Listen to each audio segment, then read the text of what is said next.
Season 2 की शुरुआत में हमें वेडनेसडे नजर आई, जिसमें वो एक सीरियल किलर के बेसमेंट के अंदर कैद थी और वो उसे मारने वाला था। फिर वेडनेसडे ने बताया कि वो वहां पर कैसे पहुंची, जिसमें ये कहानी 6 हफ्ते पहले शुरू हुई और वेडनेसडे ने 6 हफ्तों पहले गुडी की बुक से अपनी पावर्स को कंट्रोल में करना सीख लिया था और उसके बचपन से एक ही सपना था, जिसमें स्कैल्पर नाम के एक कातिल को वो ढूंढ रही थी, जो कि छोटी बच्चियों को ढूंढ ढूंढ कर उन्हें मारता था। लेकिन उसके एक शिकार में एक लड़की का खिलौना उसने क्राइम सीन पर गिरा दिया था, जो कि थिंग ने पुलिस स्टेशन से चुरा लिया। फिर वेडनेसडे ने उसकी पावर को यूज करके खिलौने से विजन्स देखे और उसे स्कैल्पर कहां पर रहता था ये चीज पता चल गई। फिर वेडनेसडे वहां से कैनवास सिटी जाने के लिए एयरपोर्ट पर आई, तब उसे एयरपोर्ट पर रोका गया और वेडनेसडे ने उसके सारे हथियारों को निकाला। तब ऑफिसर्स वहां पर चौंक गए और फिर उन लोगों को वहां पर थिंग भी मिला। तब वेडनेसडे कहती है कि एक डेमी हैंड है जो कि मेकअप में यूज होता है और वहां पर थिंग ने खुद के लिए मॉइस्चराइजर क्रीम ली थी। तब ऑफिसर ने उसे अपने पास रख लिया और वेडनेसडे भड़क कर थिंग को लेकर निकली और वेडनेसडे ने स्कैल्पर को उसके घर पर ढूंढ लिया और पूछा कि क्या तुम ऑनलाइन मर्डर कॉन्ट्रैक्ट लेते हो, और वो उसे शॉक देने गई। तब स्कैल्पर ने उसे पकड़ लिया, जिसके चलते वेडनेसडे को उसके बेसमेंट के विजन्स दिखे और वो बेहोश हो गई। कुछ देर बाद वेडनेसडे सीरीज के पहले सीन की तरह कैद थी। तब वहां पर स्कैल्पर अपने चाकू लेकर उसके पास आया और वो कहता है कि मैंने तुम्हारे लिए एक गिफ्ट बनाया है, और फिर उसने वेडनेसडे को उसी के जैसी बनाई गई डॉल दिखाई, जिसमें वो लड़कियों को मारने से पहले उनके जैसी डॉल बनाता था। तब वेडनेसडे कहती है कि मेरा भी हाथ काफी कमाल का है। तब वहीं पर थिंग ने स्कैल्पर पर हमला कर दिया और उसे काफी ज्यादा पीटा। तब तक वेडनेसडे आजाद हो चुकी थी। तब थिंग ने देखा कि वेडनेसडे के काले आंसू विजन्स देखने के साथ निकलते थे। तब वेडनेसडे ने इस बारे में किसी को कुछ भी बताने से मना किया और वेडनेसडे को अब स्कैल्पर से अपने चाकू के साथ बदला लेना था। कुछ दिनों के बाद स्कैल्पर के पकड़े जाने के बारे में न्यूज में छप चुका था और वेडनेसडे को गुडी की बुक में काले आंसू के बारे में कुछ नहीं पता चला। तब मोर्टिशिया ने वेडनेसडे को चलने के लिए कहा, क्योंकि उन्हें अब स्कूल वापस जाना था। फिर वो लोग आगे बढ़े। तब पग बिजली के झटके देने की पावर्स सीख चुका था। साथ ही हम लोगों को यह भी पता चला कि गोमेज के पास कोई भी सुपर पावर नहीं थी और वेडनेसडे ने उसके भाई को पावर दिखाने के लिए धमकाया। तब पग ने अपनी पावर से एक स्टॉप बोर्ड को भी हटा दिया, जिसके चलते रोड्स पर काफी सारे एक्सीडेंट हो गए। दूसरी तरफ जंगल में एक शादीशुदा आदमी अपने गर्लफ्रेंड से मिलकर उसके साथ चुम्मियां ले रहा था और तब एक प्राइवेट डिटेक्टिव कैल उनके फोटोज निकालने लगा। वहीं पर कैल ने देखा कि वहां पर काफी सारे कौवे आ चुके थे और उन सभी ने कैल पर हमला किया। तब कैल वहां से अपनी कार में आ गया और उसने अपने एक दोस्त को वॉइस मैसेज भेजा और तब उसने देखा कि उसकी कार में भी काफी सारे कौवे घुस चुके थे और उन सभी ने वहीं पर काल को मार दिया। दूसरी तरफ एडम्स फैमिली नेवरमोर स्कूल में वापस आ चुके थे। साथ ही वेडनेसडे को भी अब स्कूल का डार्क वातावरण पसंद आ रहा था और उसे पता था कि कहां कहां पर लाशें छुपी है। फिर मोर्टिशिया ने वेडनेसडे को पक्का ध्यान रखने के लिए कहा। तब वेडनेसडे कहती है कि वो तो मैं हमेशा रखती हूँ। फिर वेडनेसडे ने बचपन से पग के साथ क्या क्या किया था ये चीजें विजन्स में देखने मिली। तब वेडनेसडे ने पग को वहां की सभी चीजें बताई और अगर किसी को भी मारना हो तो उसकी मदद लेने के लिए कहा। फिर वो दोनों आगे बढ़े। तब वेडनेसडे को एक लड़कियों का ग्रुप मिला जो कि वेडनेसडे का फैन क्लब था और उसमें से ये लाल बालों वाली लड़की आप याद रखना, क्योंकि ये आगे भी देखने मिलेगी। फिर यहाँ पर बियांका ने आकर उन सभी लड़कियों को भगा दिया और वो वेडनेसडे के साथ स्कूल में मसेवा करने वाली थी, क्योंकि वेडनेसडे ने पिछले सेमेस्टर में स्कूल को बचाया था, जिसके चलते वो हीरो बन चुकी थी। वहीं पर वेडनेसडे को स्कूल के नए प्रिंसिपल बैरी आकर मिले, जो कि वेडनेसडे का सम्मान करना चाहते थे और इसलिए उन्होंने वेडनेसडे को शाम को होने वाली फ्रेशर्स पार्टी में आने के लिए कहा। तब वेडनेसडे ने मना कर दिया। फिर वो आगे बढ़ी और वो उसके कमरे में आई। तब उसने देखा कि वहां पर काफी सारे लोग थे और एनिड ने बताया कि ये सारे लोग मेरे वुल्फ पैक ग्रुप से हैं। फिर वहां से एनिड ने सबको भगा दिया और वेडनेसडे और एनिड वापस साथ में रहने वाले थे। तब एनिड ने बताया कि मैं वेयरवुल्फ बन गई, उसके बाद मैं कैंप में गई थी और मुझे काफी मजा आया और मुझे वहां पर एक लड़का भी मिला था। फिर उसने वेडनेसडे को एक गिफ्ट दिया जो कि एक टी शर्ट था और तब वेडनेसडे ने एनिड को गिफ्ट दिया जो कि सीरियल किलर की डॉल थी। तब एनिड को भी वो पसंद आई और अब एनिड ने वेडनेसडे को उसके नए रेजोल्यूशंस बताए। तब वेडनेसडे कहती है कि मुझे अपनी डार्क बुक का सीक्वल लिखना है और फिर उसने अपनी बुक एनिड को पढ़ने के लिए दी, जो कि काफी अच्छी लग रही थी और वेडनेसडे के पब्लिशर ने उसे थोड़ा सा कम लाइट हार्टेड करने के लिए कहा, लेकिन वेडनेसडे ने मना कर दिया था। तब बाहर एजेक्स आया और एनिड के कहने पर वेडनेसडे ने उसे वहां से भगा दिया। फिर एनिड ने वेडनेसडे को बताया कि उसे अब एजेक्स नहीं पसंद है और वो किसी और को पसंद करने लगी है, क्योंकि वो भी वेयरवुल्फ है।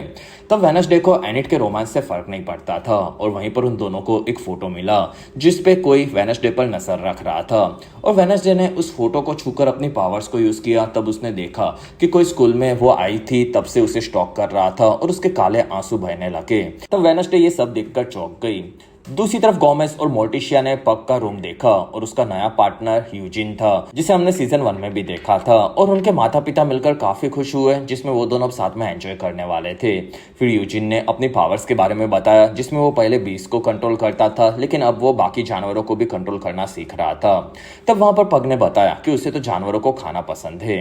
कुछ देर बाद नीचे एडम्स फैमिली बैरी से मिली और बैरी ने मोर्टिशिया को स्कूल के गाला फंडिंग कमेटी के हेड बनने के लिए पूछा था, जिसमें उनके पहले ये काम जेवियर की मॉम करती थी, लेकिन जेवियर के ऊपर मर्डर का इल्जाम लगा था, तब से उसने ये पोस्ट छोड़ दी थी और जेवियर इसी वजह से स्कूल में इस बार नहीं आया था। तब वहां पर वेडनेसडे को मोर्टिशिया का गाला इवेंट के लिए रहना पसंद नहीं आया।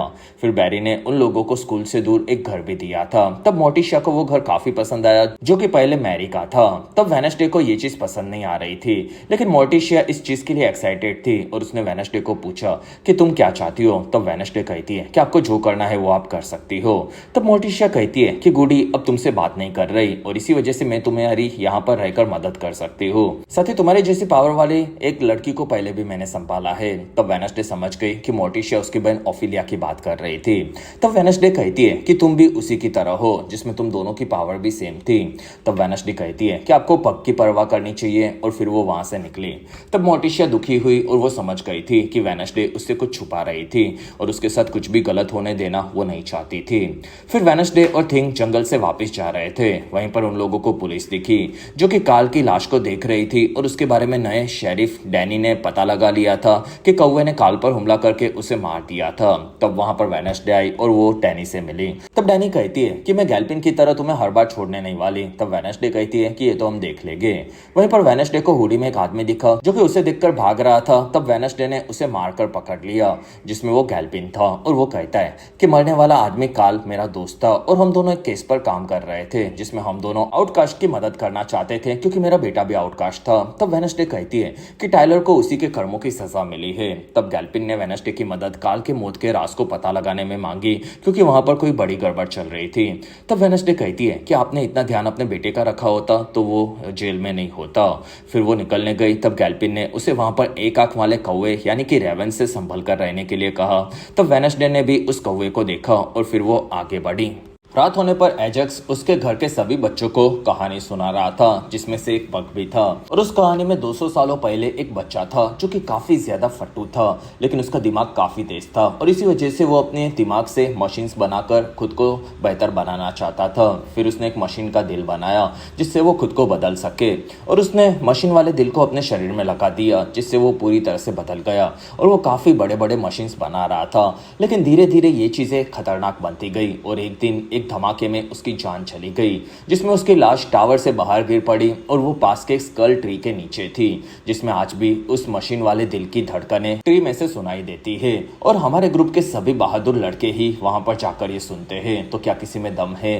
तब वहां पर ये सुनकर पग हंसने लगा। दूसरी तरफ बैरी बियांका से मिला और उसने मोर्टिशिया के गाला इवेंट में उसकी मदद करने के लिए बियांका को चुना था, क्योंकि वो काफी ज्यादा टैलेंटेड थी। तब बियांका ने मना कर दिया, क्योंकि वो पढ़ाई में भी बिजी रहती थी। तब बैरी ने उसे बताया कि हम लोगों के पास पहले जेवियर की माँ के होने के चलते काफी ज्यादा फंड्स थे, लेकिन अब वो नहीं है, इसलिए हम लोग स्कॉलरशिप वाले बच्चों को निकालने वाले हैं, जिसमें से शायद तुम भी एक हो। लेकिन अगर तुम अपनी पावर्स को हमारे काम में मदद करवाओगी तो मैं तुम्हें यहाँ पर रखूंगा। तब बियांका समझ गई कि बैरी उसकी पावर्स का फायदा उठाना चाहता है, जिसमें सायरन लोगों का नाम पहले से खराब था, क्योंकि वो लोग अपनी बात बोलकर मनाने की पावर्स के चलते बदनाम थे। तब तक एनिड और थिंग दोनों वेडनेसडे की बिचिंग कर रहे थे, क्योंकि वो फेमस होकर घमंडी हो चुकी थी और उन दोनों को भूल गई थी। लेकिन वहां पर एनिड ने थिंग के लिए एक रूम बनाया था, जो कि उसे काफी पसंद आया। रात होने पर वेडनेसडे फिर से सैलो बचाने लगी और तब सभी लोग अपने अपने काम में लगे थे।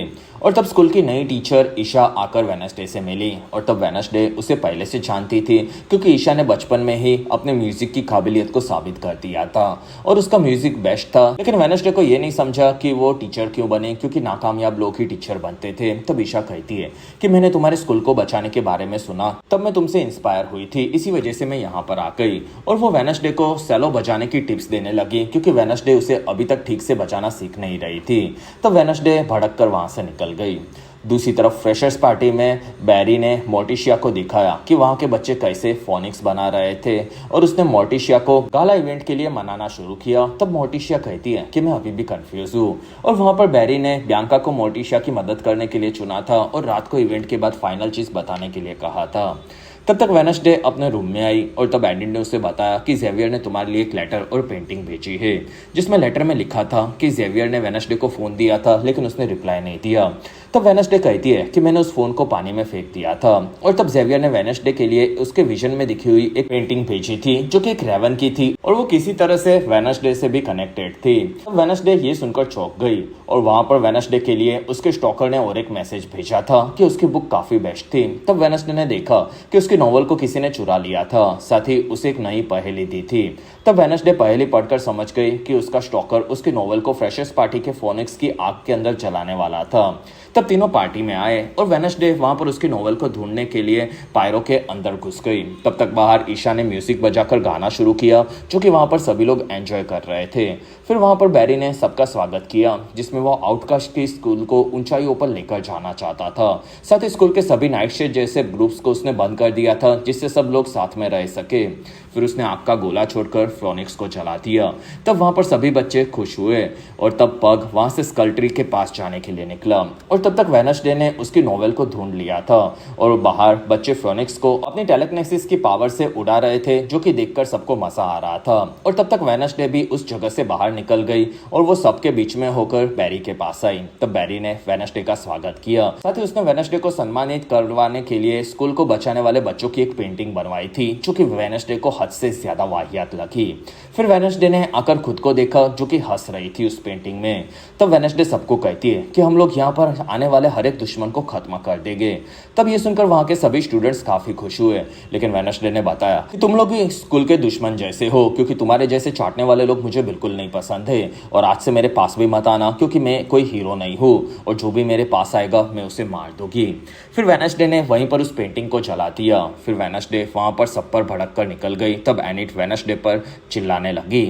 रात होने पर पग स्कल ट्री के पास आया था। फिर स्कल ने ट्री के मशीन वाले दिल की धड़कनें सुनने का ट्राई किया। तब वहां से कौवा निकला जिसके चलते पग जमीन पर पड़ा और उसने गलती से काफी बड़ा शॉक का झटका दिया। तब उसी शॉक के चलते मरे हुए आदमी की लाश जिंदा हो गई और वो उठकर पग को देखने लगा। तब पग उसे देखकर काफी खुश हुआ। दूसरी तरफ वेडनेसडे पर एनिड काफी भड़की हुई थी। फिर एनिड ने वेडनेसडे को छुआ। तब उसे विजन्स देखने मिले जिसमें वेडनेसडे को कब्रिस्तान में काफी सारे कौवों के बीच में एनिड की कब्र देखने मिली और वहां पर एनिड ने पीछे से वेडनेसडे को पकड़कर कहा कि तुम्हारे चलते ही मैं मारी गई और ये विजन्स को देखकर वेडनेसडे तड़प रही थी और तब उसे एनिड और मोर्टिशिया ने देखा और इसी के साथ ही बेहतरीन एपिसोड 1 यहीं पर खत्म हुआ। और अगर आप अभी तक इस वीडियो को एंजॉय कर रहे हो तो प्लीज इस वीडियो को लाइक, कमेंट और शेयर, साथ ही चैनल को सब्सक्राइब जरूर करें। और इस वीडियो पर मेरा 10,000 लाइक्स का टारगेट आपको कैसे भी खत्म करना होगा।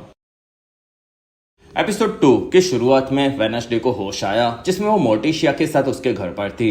फिर मोर्टिशिया ने बताया कि वेडनेसडे तुम्हारी पावर्स तुम्हारे कंट्रोल से जा रही है, इसी वजह से तुम्हें काले आंसू आ रहे हैं और मेरी बहन के साथ भी यही हुआ था जिसमें तुम्हें मुझे गुडी की बुक देनी होगी क्योंकि उसी के चलते तुम पावर्स को बढ़ा रही हो।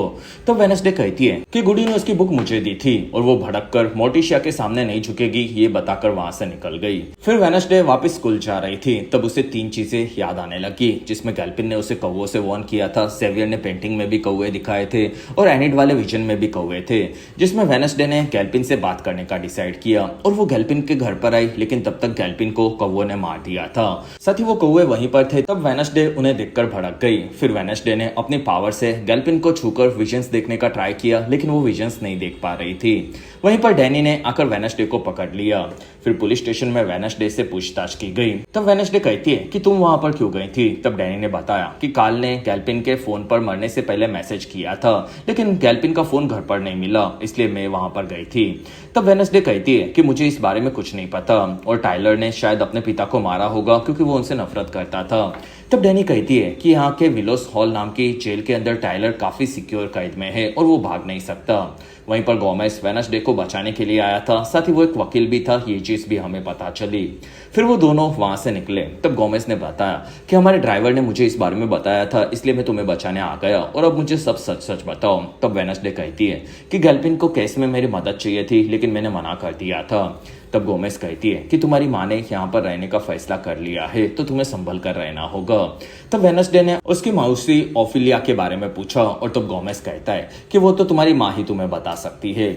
अगले दिन पग ने यूजिन के बी हाउस में मरने वाले आदमी को छुपा कर रखा था और फिर उसने स्पार्क नाम उसे दिया जिसमें वो एक ज़ॉम्बी था। साथ ही पग उसे शॉक देकर कंट्रोल करता था और उसके मशीन वाले दिल वाली बात भी सच थी जिसमें पग ने दिल पर गलती से जोर का झटका दिया जिसके चलते वो जिंदा हो गया था। तब यूजिन को वहां पर उसे रखना ठीक नहीं लगा क्योंकि उसका दिमाग भी नहीं था और इसी वजह से पग उसे वहां पर रखना चाहता था। फिर दोनों ने उसे खाने के लिए हनी दी। तब स्पार्क पूरा हनी खा गया और उसने दोनों पर हनी से उल्टी भी कर दी। तब पग काफी खुश हुआ। तब तक वेडनेसडे उसकी पावर्स को यूज न कर पाने से परेशान थी और फिर उसने थिंग को बताया कि उसने एनिट को विजन में मरते हुए देखा था और अगर एनिट को यह पता चला तो वो डर जाएगी। फिर दोनों कमरे में आए। तब वहां पर उन्हें एनिट की लाश मिली और वेडनेसडे उसे देखकर काफी दुखी हुई। लेकिन एनिट ने वहां पर प्रैंक डे के चलते वेडनेसडे के साथ प्रैंक किया था और तब वेडनेसडे ये देखकर खुश हुई क्योंकि एनिट जिंदा थी और एनिट वेडनेसडे से उसकी आंख का बदला ले रही थी। तब वेडनेसडे ने देखा कि किसी ने गैल्पिन की आंख को वहां पर छोड़ी थी लेकिन वो उसके विजन से अभी भी उसे देख नहीं पा रही थी और शायद ये काम भी उसके स्टॉकर का था। तब एनिट ने वेडनेसडे को रात वाले विजन्स के बारे में पूछा। तब वेडनेसडे कहती है कि वो आम विजन थे। साथ ही कल रात को लोग मुझे फॉलो करते ये मुझे बिल्कुल पसंद नहीं था।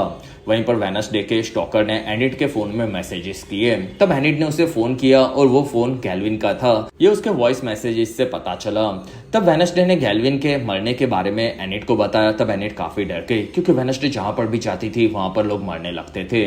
तब वेडनेसडे ने उसे दूसरे रूम में शिफ्ट होने के लिए कहा। तब एनिट कहती है कि मेरे पास वेयरवुल्फ की पावर है तो मुझे कोई खतरा नहीं है और अब मैं ड्राइविंग क्लासेस के लिए भी जाने वाली हूँ।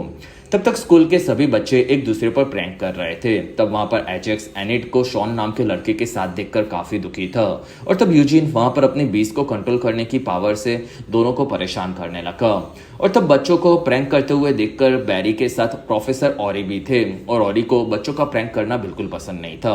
वहीं पर दोनों को आकर वेडनेसडे मिली। तब बैरी कहता है कि तुमने कल फोटो को जलाया था उसके बाद सभी लोग ज्यादा खुश हो गए थे क्योंकि आउटकास्ट को नियम तोड़ना काफी ज्यादा पसंद होता है।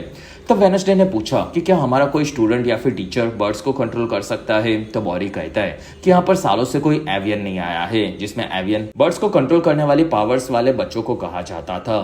तब तक यूजिन और पग ने स्पार्क को गंदा सा सैंडविच खिलाया जो कि उसे पसंद आया। फिर वो दोनों उसे बांधकर वहां से निकल रहे थे। तब स्पार्क ने वहां पर अपने जोर से जंजीरों को खींचकर खुद को आजाद कर लिया। दूसरी तरफ वेडनेसडे ने एनिट का ड्राइविंग लाइसेंस का आईडी चुरा लिया था जिससे वो स्कूल से बाहर निकल सके। फिर वो अपने रूम से भाग गई। तब तक थिंग को वहां पर मोर्टिशिया आकर मिली और मोर्टिशिया ने कहा कि मुझे गूडी की बुक चाहिए। तब थिंग ने देने से मना कर दिया क्योंकि वो लोग उसे नौकर समझते थे। तब मोर्टिशिया कहती है कि तुम फैमिली हो और तब थिंग ने उसे याद दिलाया कि वो लोग बार बार थिंग को ऑर्डर देकर काम करवाते थे जिसमें वो उनका कोई नौकर नहीं था। तब मोर्टिशिया ने अपनी गलतियों के लिए माफी मांगी लेकिन थिंग भड़क कर अपने घर में चला गया। दूसरी तरफ वेडनेसडे ड्राइविंग टीचर टॉम से मिले। फिर टॉम ने वेडनेसडे को ड्राइविंग के सारे नियम बताए। तब वेडनेसडे को याद आया कि वो 7 साल की थी तब अंकल फेस्टर के साथ वो चोरी के बाद गाड़ियां चलाती थी। फिर वेडनेसडे तेजी से गाड़ी भगाकर वहां से निकली और कुछ ही देर में वो लोग विलो हिल के पास पहुंचे जो कि आउटकास्ट की जेल होती थी और वहां पर टॉम की फटी पड़ी थी। फिर वेडनेसडे वहां से अंदर गई और वहां के मैनेजर जूडी से मिली। तब जूडी को वेडनेसडे के पेपर सही लगे और वेडनेसडे वहां पर टाइलर से मिलने आई थी। तब जूडी ने बताया कि टाइलर को अब यहाँ पर रेचल नाम की थेरापिस्ट हैंडल करती है।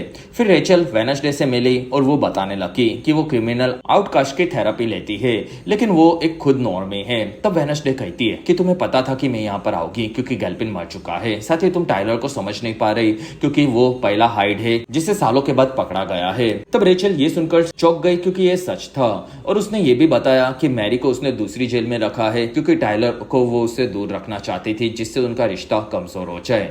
फिर वेडनेसडे वहां से आकर टाइलर से मिली जो कि कैमरा से रेचल देख रही थी।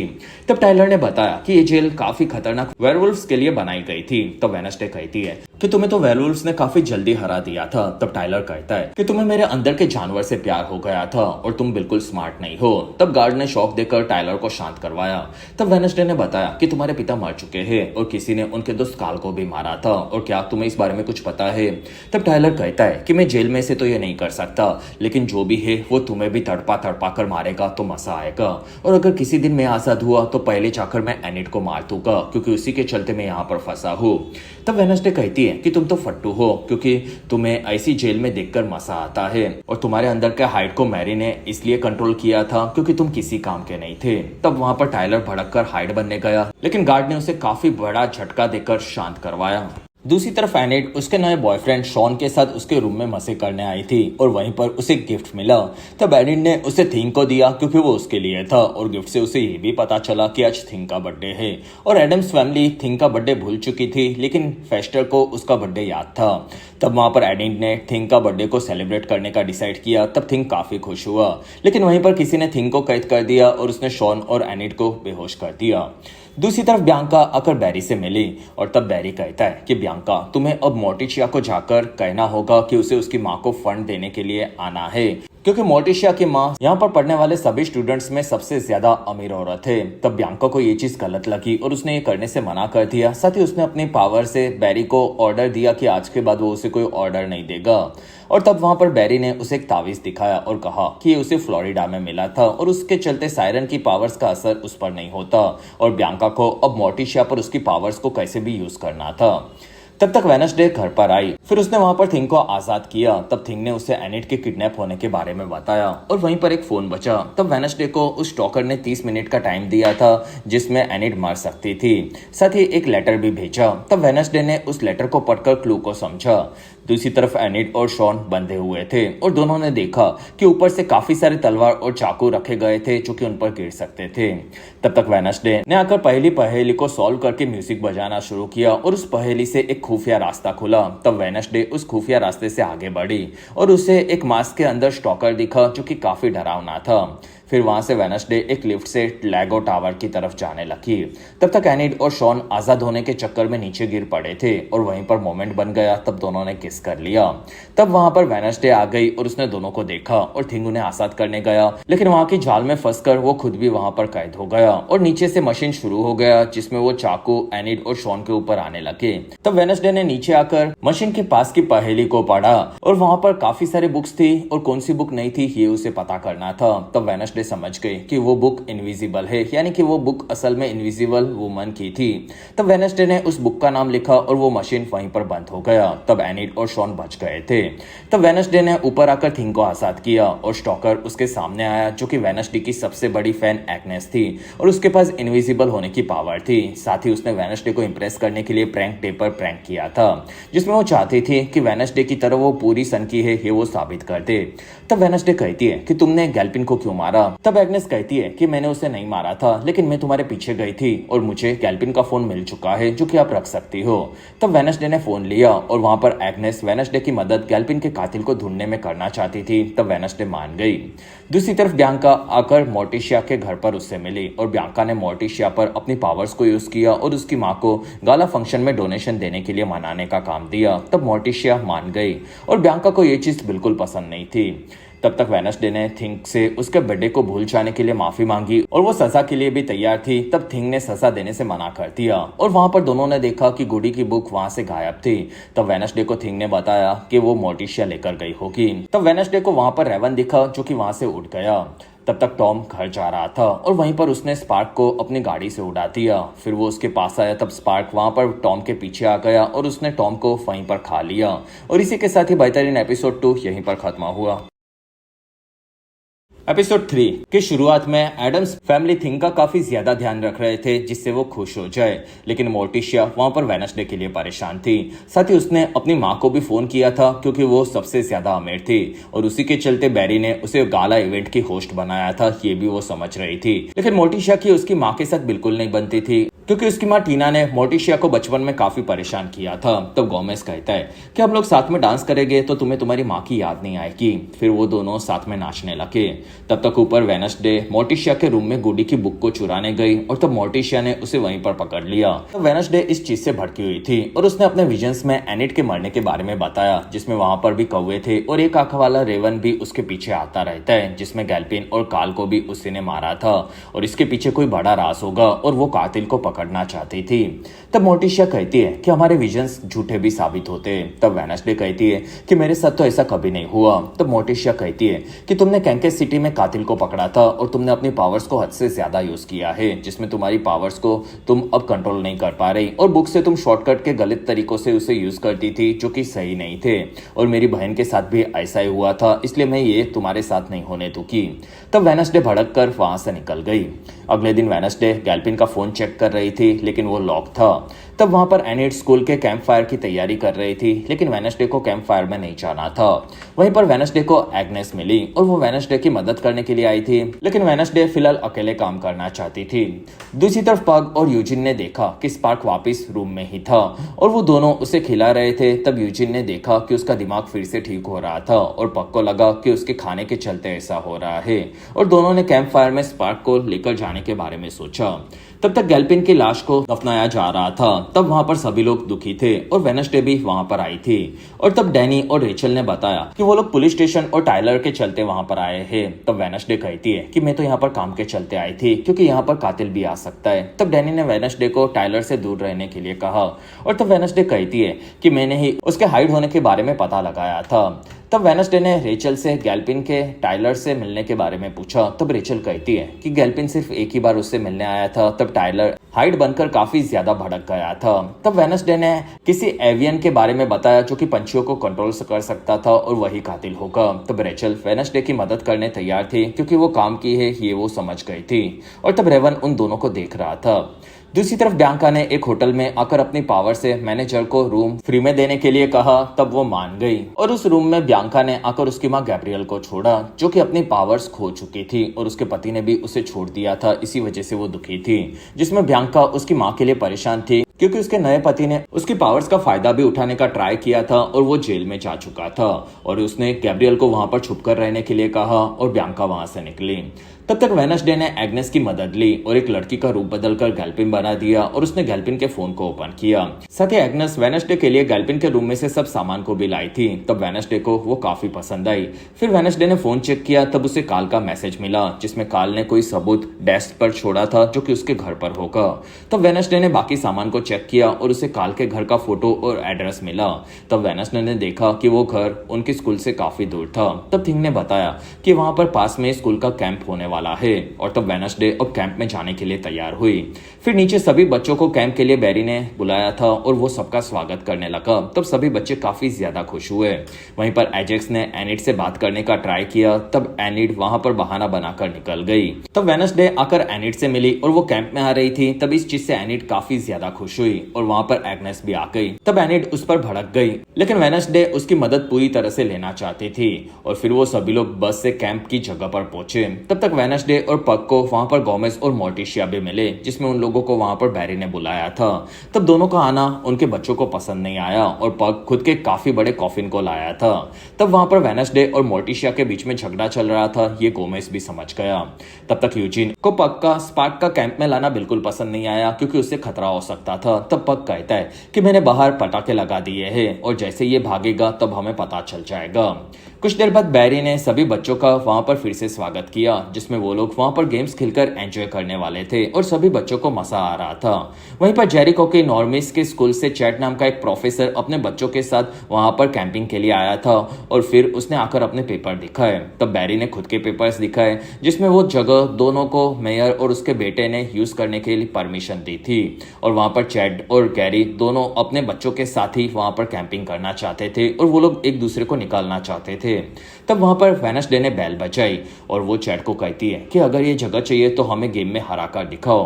तब चैट ने ये चैलेंज एक्सेप्ट कर लिया, जिसमें ये गेम एक रेस थी और दोनों स्कूल के पास अपना अपना एक अंडा था और ये गेम हर स्कूल के 10 बच्चे खेलने वाले थे, जिसमें उनमें से 5-5 की 2 जोड़ियां बनने वाली थी और पहली जोड़ी को जाकर जंगल में अपने अंडे के पास रहकर उसकी रक्षा करनी थी और दूसरी स्कूल की दूसरी जोड़ी उसे चुराने वाली थी और उसे चुराने के बाद उन्हें फ्लेयर गन से सबको ये चीज बतानी थी और फिर चुराए हुए अंडे को कैंप में वापस लाकर टावर पर रखना था, जिससे वो जीत जाने वाले थे। तब सभी बच्चों ने ये नियम मान लिए और फिर सभी बच्चे अपनी अपनी स्ट्रेटेजीज बनाने लगे, जिसमें वेडनेसडे काल के घर पर जाने से पहले ये गेम जीतना चाहती थी। तब तक चैड ने अपने बच्चों को बताया कि हमारे पास सुपर पावर्स नहीं है, इसलिए मैंने तुम लोगों के लिए काफी सारे हथियार भी रखे हैं जो कि तुम यूज कर जीत सकते हो। फिर वहां से सभी बच्चे जंगल में गए। तब वेनेस्टा और ब्यांका ने आकर नॉर्मिस के अंडे को देखा, जिसके आसपास बच्चे खड़े थे, और ब्यांका भी अपने बोलने की पावर्स उनके हेडफोन्स के चलते यूज नहीं कर सकती थी।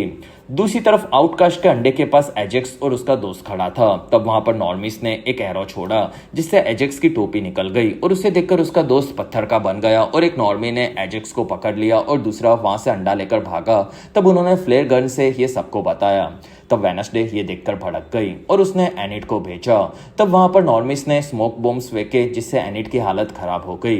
वहीं पर यूजिन ने बीस्ट को कंट्रोल करके नॉर्मिस पर हमला किया और उनकी हालत खराब कर दी, जिसमें वो लोग स्मोक में मास्क से बच रहे थे। तब वेडनेसडे को स्मोक से फर्क नहीं पड़ता था और उसने जाकर अंडा ले लिया। फिर उन्होंने भी फ्लेयर गन से ये सबको बताया। तब आउटकास्ट बच्चे काफी ज्यादा खुश हुए। फिर वेडनेसडे अपने दोस्तों के साथ पहाड़ी के ऊपर आई। तब उसने देखा कि नॉर्मिस वाला लड़का टावर पर चढ़ रहा था। तब वेडनेसडे ने एक एरो से डायरेक्ट रस्सी टावर पर बांधी और वो लटक कर टावर के पास जाने लगी, जिसमें वो लड़का अपना अंडा रखने वाला था। तब वेडनेसडे ने उसे लात मारकर बेहोश कर दिया। फिर वेडनेसडे ने उसके अंडे को वहां पर रखा, जिससे वो लोग जीत चुके थे। तब सभी लोग वहां पर काफी खुश हुए और वेडनेसडे के अंडे से वहां पर धमाका हुआ, जिसमें ये जगह कैंप के लिए नेवरमोर स्कूल को मिल चुकी थी। रात होने पर वेडनेसडे थिंग के साथ निकल रही थी। तब बैरी ने वेडनेसडे को रात को कैंप फायर में बैठने के लिए कहा, क्योंकि वेडनेसडे ने नॉर्मिस को हरा दिया था और वो सबसे बेस्ट थी। और तब वेडनेसडे उसे इग्नोर करके निकल गई। और तब तक चैड अपने बच्चों पर भड़का हुआ था, क्योंकि वो लोग एक लड़की से हार गए थे और उन्होंने रात को उन सभी लोगों से छुपकर बदला लेने का डिसाइड किया। रात होने पर सभी बच्चे कैंप फायर में म्यूजिक एंजॉय कर रहे थे। तब तक वेडनेसडे काल के घर पर पहुंची और फिर उसने आकर घर को देखना शुरू किया। तब उसे पता चला कि काल और गैल्पिन काफी खास दोस्त थे और उसे वहां पर एक सीक्रेट बोर्ड मिला, जिसमें काल और गैल्पिन साथ में मरे हुए काफी सारे आउटकास्ट के बारे में पता लगा रहे थे, जो कि विलो हॉल्स के अंदर मर चुके थे और उनकी मौत का राज काफी गहरा था, जिसके बारे में उन्हें कुछ नहीं पता चल रहा था, जिसमें ये सभी चीजें लुइस वर्ड से कनेक्टेड थी। तब वेडनेसडे को अब लुइस नाम की लड़की को ढूंढना था, जिससे वो एनिट को बचा सके। फिर वेडनेसडे ने उन फोटोज को देखकर उसके विजन्स देखने का ट्राई किया, लेकिन अभी भी उसकी पावर्स काम नहीं कर रही थी और ये गुडी के बुक के ना होने के चलते हो रहा था, इसलिए वेडनेसडे ने अब किसी भी हालत में उसे वापस लेने का डिसाइड किया। दूसरी तरफ बैरी ने मोर्टिशिया से उसकी माँ के आने के बारे में पूछा। तब मोर्टिशिया कहती है कि उन्होंने मेरा फोन ही नहीं उठाया और तब बैरी ने उन्हें डोनेशन के लिए बुलाने के लिए कहा। तब मोर्टिशिया कहती है कि वो जो भी करती है वो अपनी मर्जी से करती है। तब तक एनिट और शॉन जंगल में घूम रहे थे। तब वहां पर एजेक्स ने एनिट को पूछा कि तुम मेरे साथ ये क्यों कर रही हो, और तब एनिट कहती है कि मेरी फीलिंग्स अचानक से तुम्हारे लिए खत्म हो गई है, क्योंकि वो आई भी अचानक से थी। तब एजेक्स कहता है कि मुझे तुम्हारी फीलिंग के चलते ही तुमसे प्यार हुआ था और अगर तुम ये सब चीजें खुद आकर मुझे बता देती तो मुझे कम बुरा लगता। तब एनिट ने फिर से माफी मांगी, क्योंकि वो शॉन से इतना जल्दी करीब आ जाएगी ऐसा उसे भी नहीं पता था। तब एजेक्स दुखी होकर चला गया। तब तक वेडनेसडे आकर मोर्टिशिया से उसकी बुक मांगने लगी। तब मोर्टिशिया ने वेडनेसडे की सलामती के लिए उसे बुक नहीं देने का डिसाइड किया था। तब वेडनेसडे ने उसे खानदानी ड्यूल के लिए चैलेंज किया और तब मोर्टिशिया खुश हुई, जिसमें उन दोनों को आंखों पर पट्टी बांधकर तलवारबाजी करनी थी। दूसरी तरफ चैड ने अपने बच्चों के साथ एक टेंट में घुसने का ट्राई किया, लेकिन वो रस्सी से गिर पड़ा और उसके सामने स्पार्क था, जो कि आजाद हो चुका था। तब स्पार्क ने वहीं पर चैड के दिमाग को खाकर उसे मार दिया और उस रस्सी के चलते वहां पर पटाखे फटने लगे और ये चीज पग और यूजिन को भी पता चली। तब दोनों काफी डर गए। तब तक वेडनेसडे और मोर्टिशिया ने अपने अपने आर्टिफिशियल दिल लेकर अपने कपड़ों पर लगाए, जिसमें सामने वाले को उनके दिल को तोड़ना था और वो भी बिना देखे। फिर वेडनेसडे ने अपनी जीत पर गुडी वाली बुक वापस मांगी। तब मोर्टिशिया ने अपनी जीत पर उस बुक को जला देने का वादा किया। फिर वो दोनों तलवारबाजी करने लगे, जिसमें मोर्टिशिया ने वेडनेसडे को हरा दिया। तब वेडनेसडे काफी दुखी हुई और उसने वहां पर तलवार फेंकी, जो कि मोर्टिशिया के पीछे आने वाले स्पार्क को लगी और वो वहीं पर कैद हो चुका था। तब मोर्टिशिया अपनी बेटी की बहादुरी से काफी खुश थी। कुछ देर बाद वहां पर ऑफिसर्स ने आकर स्पार्क को कैद कर लिया था, जिसमें पग स्पार्क के कैद होने से परेशान था। साथ ही वहां पर सभी लोग चैड के मरने से भी काफी दुखी हुए। तब वेडनेसडे ने वहां पर रेवन के साथ कातिल को देखा, जो कि उन्हें देख रहा था। फिर वो कातिल वहां से गायब हो गया। तब वेडनेसडे ने आकर गायब हुए आउटकास्ट के बारे में सोचना शुरू किया और गैल्पिन और काल उन लोगों के बारे में क्या जानना चाहते थे ये भी वो जानना चाहती थी। तब तक विलो हिल के अंदर जूडी ने रेचल को बताया कि उन्होंने स्पार्क को कैद कर दिया है। तब रेचल खुश हुई। फिर रेचल ने वहां पर लाई गई उसकी कैदी मैरी को देखा, जो कि वापस जेरिको में आकर काफी खुश थी। और इसी के साथ ही बेहतरीन एपिसोड 3 यहीं पर खत्म हुआ। एपिसोड 4 की शुरुआत में मेरी और रेचल बात कर रहे थे, जिसमें रेचल मेरी की मदद से टाइलर को सुधारना चाहती थी क्योंकि वो उसे ठीक नहीं कर पा रही थी। तब मेरी कहती है कि यहाँ तो मैंने सुना था कि आउटकास्ट पर खुफिया एक्सपेरिमेंट किए जाते। तब रेचल कहती है कि या तो तुम मेरी मदद करोगी या तो फिर मैं तुम्हें दूसरी जेल में भेज दूंगी। तब मेरी मदद करने के लिए मान गई। फिर रेचल ने मैरी को टाइलर के पास छोड़ा। तब मैरी उसे फिर से कंट्रोल करके शांत करने लगी। तब टाइलर काफी दुखी था और उसने वहीं पर हाइड बनकर मैरी को पकड़ लिया। तब मैरी कहती है कि बेटा तुम मुझसे नाराज हो ये मुझे पता है, लेकिन मैं तुम्हें यहाँ से निकाल लूंगी। तब हाइड ने मैरी को दूर फेंका, जिसमें हाइड अभी भी मैरी से नाराज था। और तब मैरी हंसने लगी। दूसरी तरफ वेडनेसडे ने कब्रिस्तान में मरने वाले बच्चों के यानी कि आउटकास्ट के अस्थियों को निकाला। तब उसे वहां पर उसकी नानी टीना आकर मिली। तब वेडनेसडे काफी खुश हो गई। तब रेवन उन्हें ऊपर से देख रहा था। फिर वेडनेसडे ने एनिट के मरने के बारे में सभी चीजें टीना को बताई और वो इस चीज का राज सॉल्व करना चाहती थी। तब टीना लोगों के फ्यूनरल के बिजनेस को कर कर ही अमीर हुई थी और उन दोनों ने अस्थियों को चेक किया। तब उन्हें पता चला कि उसके अंदर सारी अस्थियां जानवरों की थी और उसके अंदर इंसान का कोई अवशेष नहीं था। तब वहां पर रेवन ने आकर मरने वाले लोगों के पेपर कटिंग्स को लिया और वो भाग रहा था। तब वेडनेसडे उसके पीछे गई और वेडनेसडे ने कातिल को भी रेवन के साथ भागते हुए देखा। फिर वेडनेसडे वापस आकर टीना से मिली और वो कहती है कि तुम इस कब्रिस्तान को खरीद लो और यहाँ पर किसने गड़बड़ की थी ये पता लगाओ। तब टीना कहती है कि इतना बड़ा डिसीजन और पैसे मैं यहाँ पर नहीं लगा सकती। तब वेडनेसडे कहती है कि अगर आपने ये जगह खरीद ली और मुझे संभालने का काम दिया तो मेरी मॉम इस चीज से काफी भड़क जाएगी। तब टीना अपनी बेटी को जलाने के लिए मान गई। फिर वेडनेसडे ने स्कूल में रेवन को देखा, जो कि हमेशा उस पर नजर रखता था। और वहां से वेडनेसडे स्कूल में आई। तब उसे वहां पर एनिड और शॉन मिले। तब वेडनेसडे ने दोनों को वहां से निकलने के लिए कहा, जिसमें वहां पर एग्नेस वेडनेसडे के लिए पहले से छुपी हुई थी। तब एनिड उस पर भड़क गई, लेकिन शॉन ने उसे शांत करवाया और वो उसे वहां से लेकर निकला। फिर वहां एग्नेस ने वेडनेसडे को बताया कि उस पब्लिशर ने बुक को पब्लिश करने से मना कर दिया क्योंकि वो काफी डार्क थी और वेडनेसडे उसे पागल लगी। तब वेडनेसडे कहती है कि यहाँ पर ये रेवन हम पर नजर रखता है, फिर भी हमें सभी चीजों को पता लगाना होगा और सभी मरे हुए लोग विलो हॉल से जुड़े हुए थे, इसलिए हमें वहां पर किसी को भेजना होगा। फिर वेडनेसडे वहां से आकर अंकल फेस्टर से मिली, जो कि उसके बुलाने पर आ गए थे और फेस्टर ने वहां पर शॉक देकर एग्नेस को भी पकड़ लिया। तब वेडनेसडे कहती है कि ये मेरे लिए काम करती है।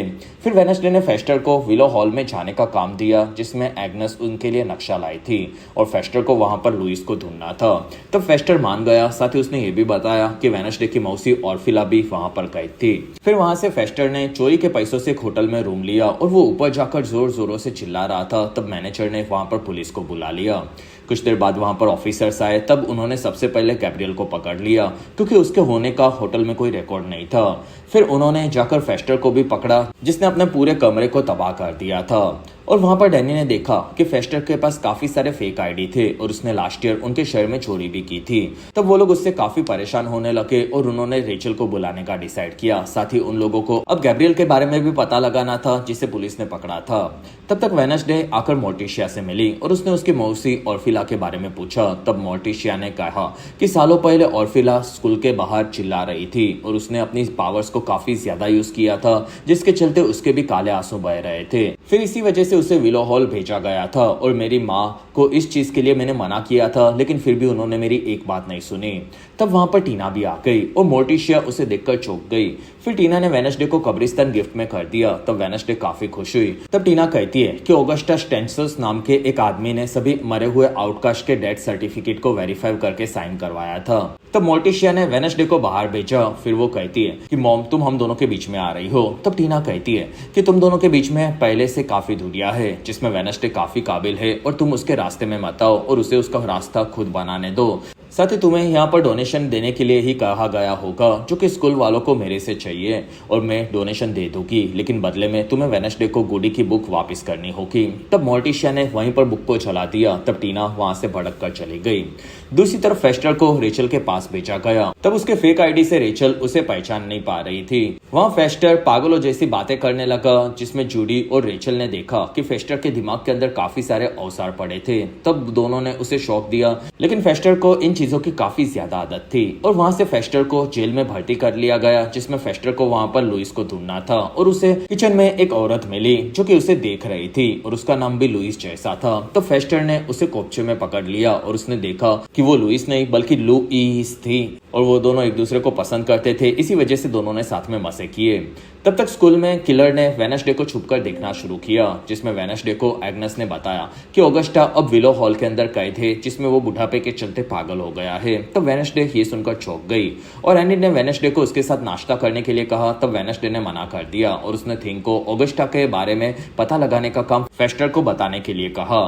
तब वहां पर एनिड वेडनेसडे पर भड़क गई, क्योंकि वो अब उसे दोस्त नहीं समझ रही थी और वो एग्नेस के साथ ज्यादा वक्त रहती थी। तब वेडनेसडे कहती है कि तुम पहले हमेशा मुझसे दूर रहना चाहती थी। वहीं पर वेडनेसडे को काफी सारे कौवे दिखे। तब वेडनेसडे ने एनिड को अंदर जाने के लिए कहा, जिसमें सभी कौवों ने उन लोगों पर हमला कर दिया। तब वेडनेसडे एनिड को बचाने में लग गई और वहां पर बैरी भी अपनी पावर से कौवों को भगा रहा था। तब एक कौवा थिंग को लेकर उड़ गया और बैरी ने आग का गोला छोड़ा, जिसके चलते वो दोनों अलग हुए, जिसमें थिंग नीचे गिर रहा था। तब एनिड ने उसे पकड़कर बचा लिया, जिसमें वेडनेसडे ने वहां पर किलर को देख लिया। तब वो उसे पकड़ने उसके पीछे गई, जिसमें किलर स्कूल के खुफिया रास्तों से भाग रही थी और अचानक से वो गायब हो गई। फिर वेडनेसडे आगे बढ़ी, तब उसे वहां पर रेचल मिली। तब वेडनेसडे कहती है कि क्या ये कोट तुम्हारा है और तुम यहाँ पर कैसे आ गई। तब रेचल कहती है कि मुझे यहाँ पर म्यूजिक टीचर ईशा ने बुलाया है, जो कि म्यूजिक से पेशेंट्स की मदद करना चाहती थी। तब वेडनेसडे कहती है कि तुम्हारे पेशेंट्स को तो औजारों से ठीक करना चाहिए। वहीं पर ईशा आ गई और रेचल के साथ वो कल की मीटिंग फिक्स करने लगी। फिर रेचल वहां से निकली। तब वेडनेसडे को अब ईशा पर भी शक था। फिर वेडनेसडे भी वहां से निकल गई। तब तक ऑफिसर्स गैब्रियल से बात कर रहे थे। तब वहां पर बियांका आ गई, जिसे ऑफिसर्स स्कूल के चलते जानते थे। फिर बियांका वहां से दोनों ऑफिसर्स को साइड में लेकर गई और उसने दोनों को ये केस बंद करने के लिए और गैब्रियल को छोड़ देने के लिए कहा। तब दोनों उसकी पावर के चलते मान गए। तब तक वेडनेसडे को मोर्टिशिया मिली और वो कहती है कि तुम्हारे अंकल फेस्टर विलो हॉल में है और वो वहां पर अपनी मर्जी से ही जा सकते हैं, जिसमें तुमने वहां पर उसे क्यों भेजा है। तब वेडनेसडे कहती है कि वो मेरी मदद सच को जानने में कर रहे हैं और मैं एनिड को मरने नहीं दूंगी। तब मोर्टिशिया कहती है कि ये वही कौवे हैं जिन्होंने आज हमला किया था और तुम्हें अब रुकना होगा, वरना तुम सब बर्बाद कर दोगी। तब तक थिंग आकर फेस्टर से मिला और उसने ऑगस्टा के बारे में पता लगाने के लिए कहा, जो कि शायद लुइस को भी जानता होगा। तब फेस्टर ने इस बारे में गार्ड से पूछा। तब गार्ड उसे ऑगस्टा के पास लेकर गया, जो कि वहां पर कैद था और उसके दिमाग की हालत ठीक नहीं थी, साथ ही वो एक नॉर्मी था। तब फेस्टर ने ऑगस्टा से लुइस के बारे में पूछा। तब उसका तोता फेस्टर का मजाक उड़ाने लगा। तब फेस्टर ने तोते को एक काफी बड़ा शॉक दिया। तब तक वेडनेसडे आकर ऑरी से एवियन के बारे में पूछ रही थी, जो कि उसे मारना चाहते थे और शायद वो ऑगस्टा से भी जुड़ा हुआ था। तब ऑरी कहता है कि ऑगस्टा यहाँ पर पढ़ाता था, जिसमें वो नॉर्मी था, साथ ही उसकी एक बेटी भी थी, लेकिन उसका नाम मुझे याद नहीं है। तब तक जेल में मैरी जा रही थी। तब उसने रास्ते में फेस्टर को देख लिया और वो उसे पहचानती थी और रास्ते में लुइस का नाम लेकर ऑगस्टा ने फेस्टर को एक खुफिया कमरा दिखाया। तब फेस्टर समझ गया कि उसके अंदर शायद लुइस होगी और तब तक मैरी रेचल से मिली और वो कहती है कि मुझे टाइलर से बात करनी है, क्योंकि वो मेरे से नाराज है और हाइड कभी भी अपने मास्टर को मार नहीं सकते और हमें अब साथ में काम करना होगा। तब रेचल कहती है कि मुझे तुम पर भरोसा नहीं है। तब मैरी ने रेचल को फेस्टर एडम्स के बारे में बताया, जो कि वेडनेसडे का चाचा था और वो यहाँ पर है तो वो कुछ गड़बड़ करेगा, ऐसा ही होगा। तब वहां से रेचल ने आकर फेस्टर को पकड़ लिया और उसे काफी ज्यादा पिटवाया और फिर उन्होंने फेस्टर को स्पार्क के साथ एक खुफिया कमरे के अंदर कैद कर दिया। तब फेस्टर वहां पर हंस रहा था और ये चीज थिंग ने भी देख ली थी। तब थिंग ने आकर वेडनेसडे को सभी चीजें बताई। तब वेडनेसडे अब अपने अंकल को बचाना चाहती थी। फिर वेडनेसडे ने एग्नेस और एनिड के साथ वहां पर जाने का प्लान बनाया और उसने एनिड को खास इन्वॉल्व नहीं किया था, क्योंकि उसकी जान पर खतरा हो सकता था। तब एनिड इस चीज से भड़की हुई थी और वो भी वेडनेसडे की मदद करना चाहती थी। तब वेडनेसडे ने उसे बाहर रुककर सब पर नजर रखने का काम दिया। रात होने पर वेडनेसडे ईशा की कार के अंदर छुपकर विलो हॉल जा रही थी। फिर गेट पर कार को रोककर चेक किया जा रहा था। तब एग्नेस ने ऑफिस के अंदर एक धमाका करवाया, जिसके चलते सभी गार्ड्स का ध्यान भटक गया और वेडनेसडे कार से बाहर आ गई। फिर वो लोग जेल में घुस गए और तब उनकी मदद फेस्टर की गर्लफ्रेंड ने भी फेस्टर को बचाने के लिए की थी। तब तक ईशा वहां पर आकर बाकी कैदियों से मिली और वो उनके लिए म्यूजिक बजाने लगी, जिससे उन लोगों को शांत किया जाने वाला था।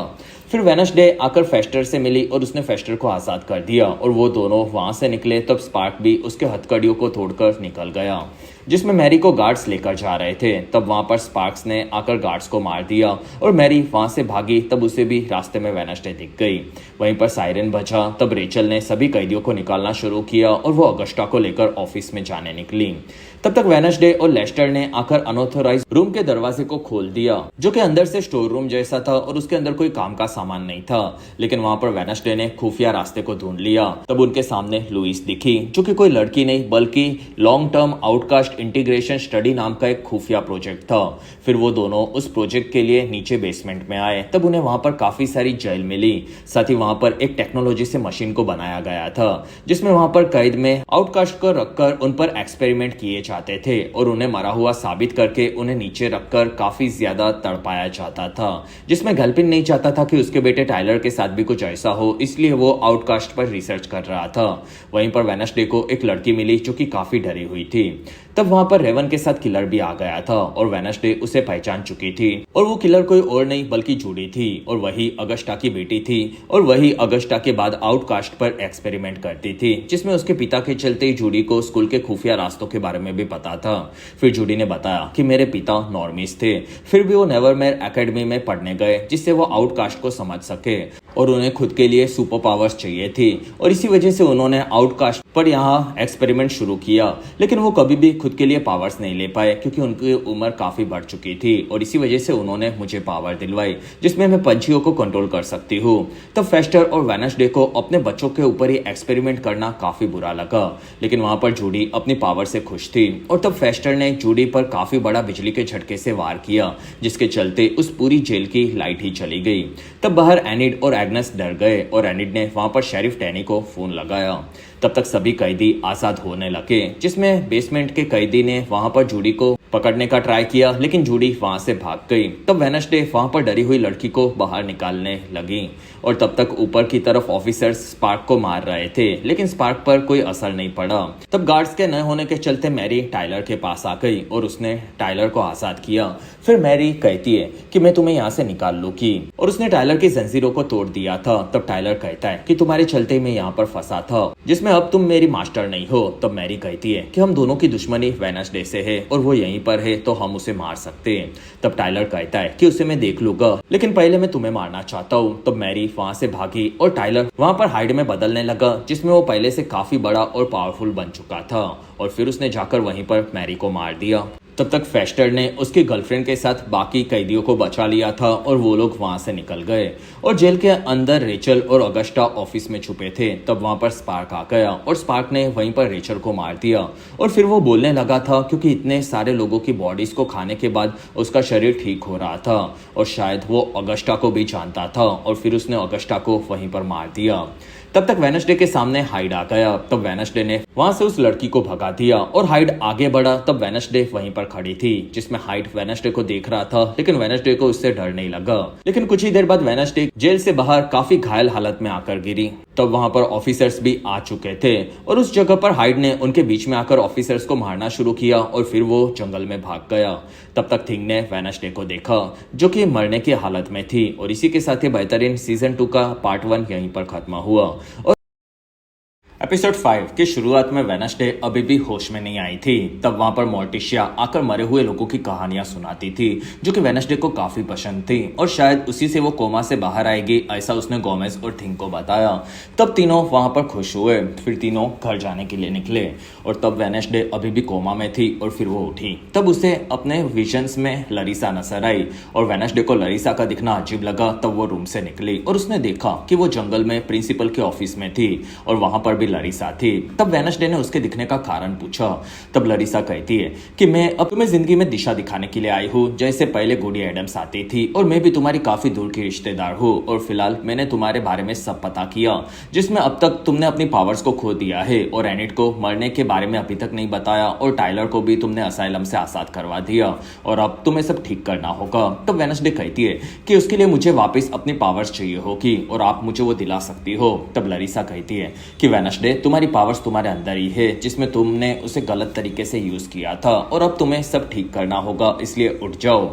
दूसरी तरफ जूडी ने रिपोर्टर्स को बताया कि 2 हफ्तों पहले उसके असाइलम में लाइट चली गई थी, जिसके चलते सभी खूंखार कैदी आजाद हो गए और उनके काफी सारे लोग मारे गए और काफी सारे कैदियों को उन्होंने वापस कैद भी कर लिया है और अब सिर्फ 3 कैदी बाहर है, जिनका नाम फेस्टर, स्पार्क और टाइलर है।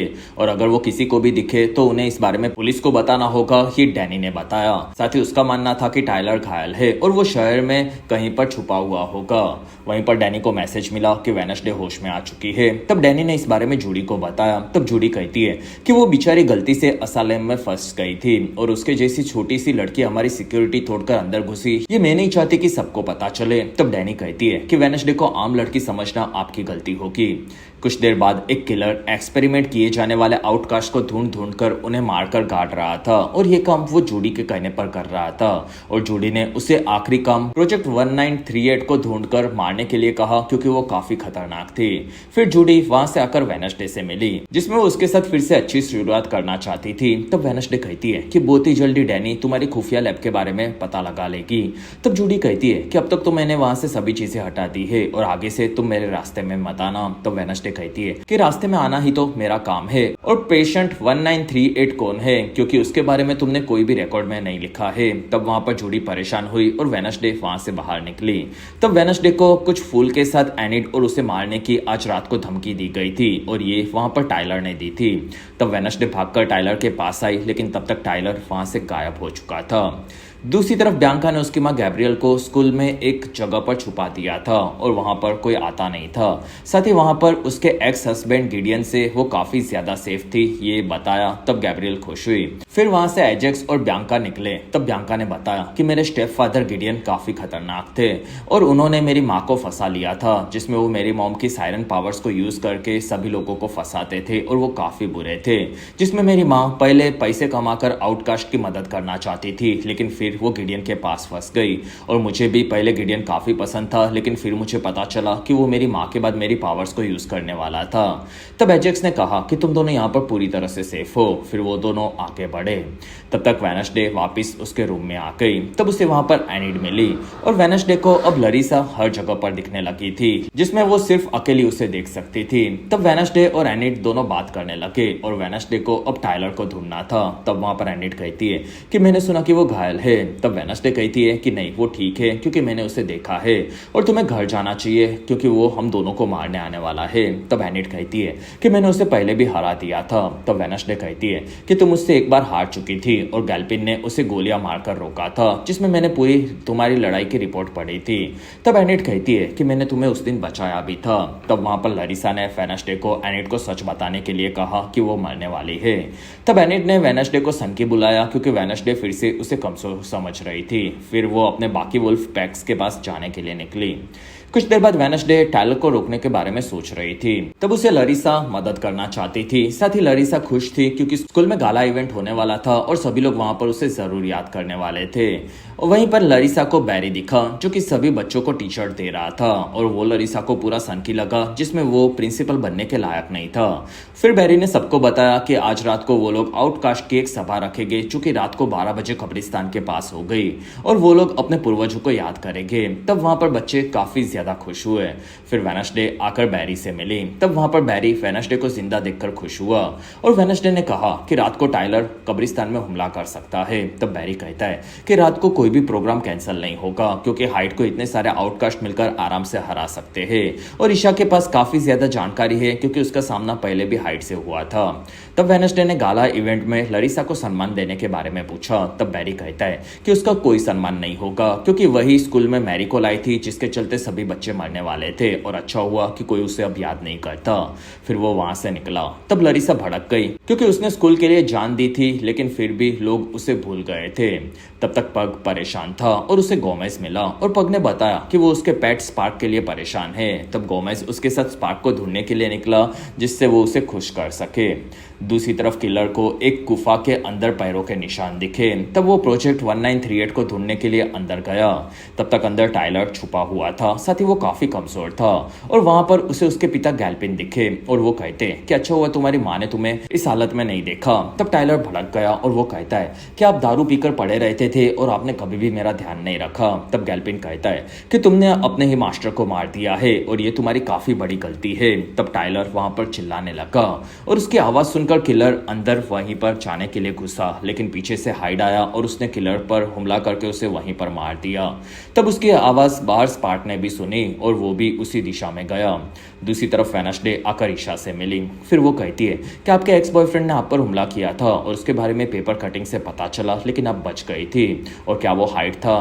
तब ईशा कहती है कि मेरा बॉयफ्रेंड एक हाइड था और उसके मास्टर ने उसे मुझे मारने का काम दिया था, लेकिन उसने गलती से अपने ही मास्टर को मार दिया और मास्टर के बिना हाइड कुछ ही दिनों में परेशान और कमजोर होकर मारे जाते हैं। बस लेडी हाइड मर्दों से ज्यादा पावरफुल होती है, इसलिए वो जी सकती है। तब वेडनेसडे पूछती है कि क्या हाइड नया मास्टर बदल सकता है? तब ईशा कहती है कि अगर तुम टाइलर के ऊपर ये करने का ट्राई कर रही हो तो ये चीजें खतरनाक हो सकती है। तब वेडनेसडे कहती है कि मैं तो ये बिल्कुल नहीं करूंगी और फिर वो हंसकर वहां से निकली।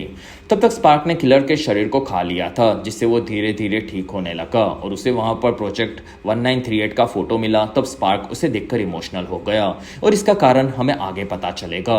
दूसरी तरफ वेडनेसडे ने मैरी की डायरी को पढ़ना शुरू किया, जिससे वो कैसे हाइड की नई मास्टर बन सकती है ये वो समझ सके। तब लरीसा भड़की हुई थी क्योंकि वो एक गलती के चलते बर्बाद हो रही थी और वहां पर मोर्टिशिया आई और वो वेडनेसडे से ठीक से बात नहीं कर पा रही थी। तब वहां पर वेडनेसडे को डायरी पढ़नी थी और तब वहां पर लरीसा को मोर्टिशिया अभी भी पहले जैसी अजीब लगी, लेकिन वहां पर मोर्टिशिया ने लरीसा की आत्मा के होना महसूस कर लिया और उससे लरीसा हमेशा से काफी अकेली लगती थी।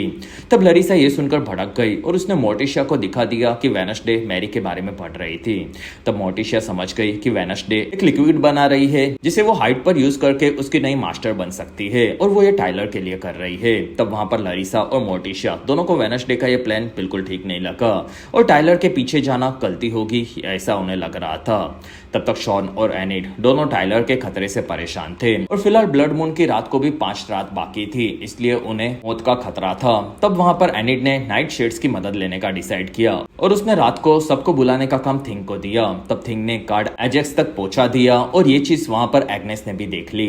रात होने पर पग और गोमेस स्पार्क को ढूंढते हुए शहर के एक इवेंट में पहुंचे, जिसमें वहां पर मेला चल रहा था। तब वहां पर स्पार्क ने भी ये देखा और वो भी उनके पीछे गया। तब तक पुलिस वालों ने किलर की लाश को देखी। तब लाश से उन्हें पता चला कि उसके ऊपर हाइड और स्पार्क दोनों के हमलों के निशान थे और ये चीज कैसे हो सकती थी ये उन्हें नहीं समझ रहा। तब डैनी ने इस बारे में रेडियो पर बताया। तब रेडियो की न्यूज दूसरी तरफ प्रोजेक्ट 1938 ने भी सुनी, जिसे वेडनेसडे ने आजाद किया था। और तब तक एग्नेस आकर वेडनेसडे से मिली और उसने बताया कि वो उससे मिलने के लिए हॉस्पिटल में डेली आती थी और फिलहाल नाइट शेड्स की एक खुफिया मीटिंग होने वाली है। तब वेडनेसडे ये सुनकर चौंक गई और कुछ ही देर बाद सभी नाइट शेड्स मिले। तब वहां पर उनको एनिड और शॉन ने बुलाया था। तब एजेक्स को एनिड का बुलाना पसंद नहीं आया। तब एनिड कहती है कि तुमने ही मुझे अपने ग्रुप में छोड़ा था और फिर वहां पर वेडनेसडे आ गई। तब वहां पर एनिड ने सबको बताया कि टाइलर उसे और वेडनेसडे को रात को मारने वाला है। तब वेडनेसडे ने सबको बताया कि आज रात को टाइलर हमला करेगा और तब मेरा प्लान उसे काबू करने का है।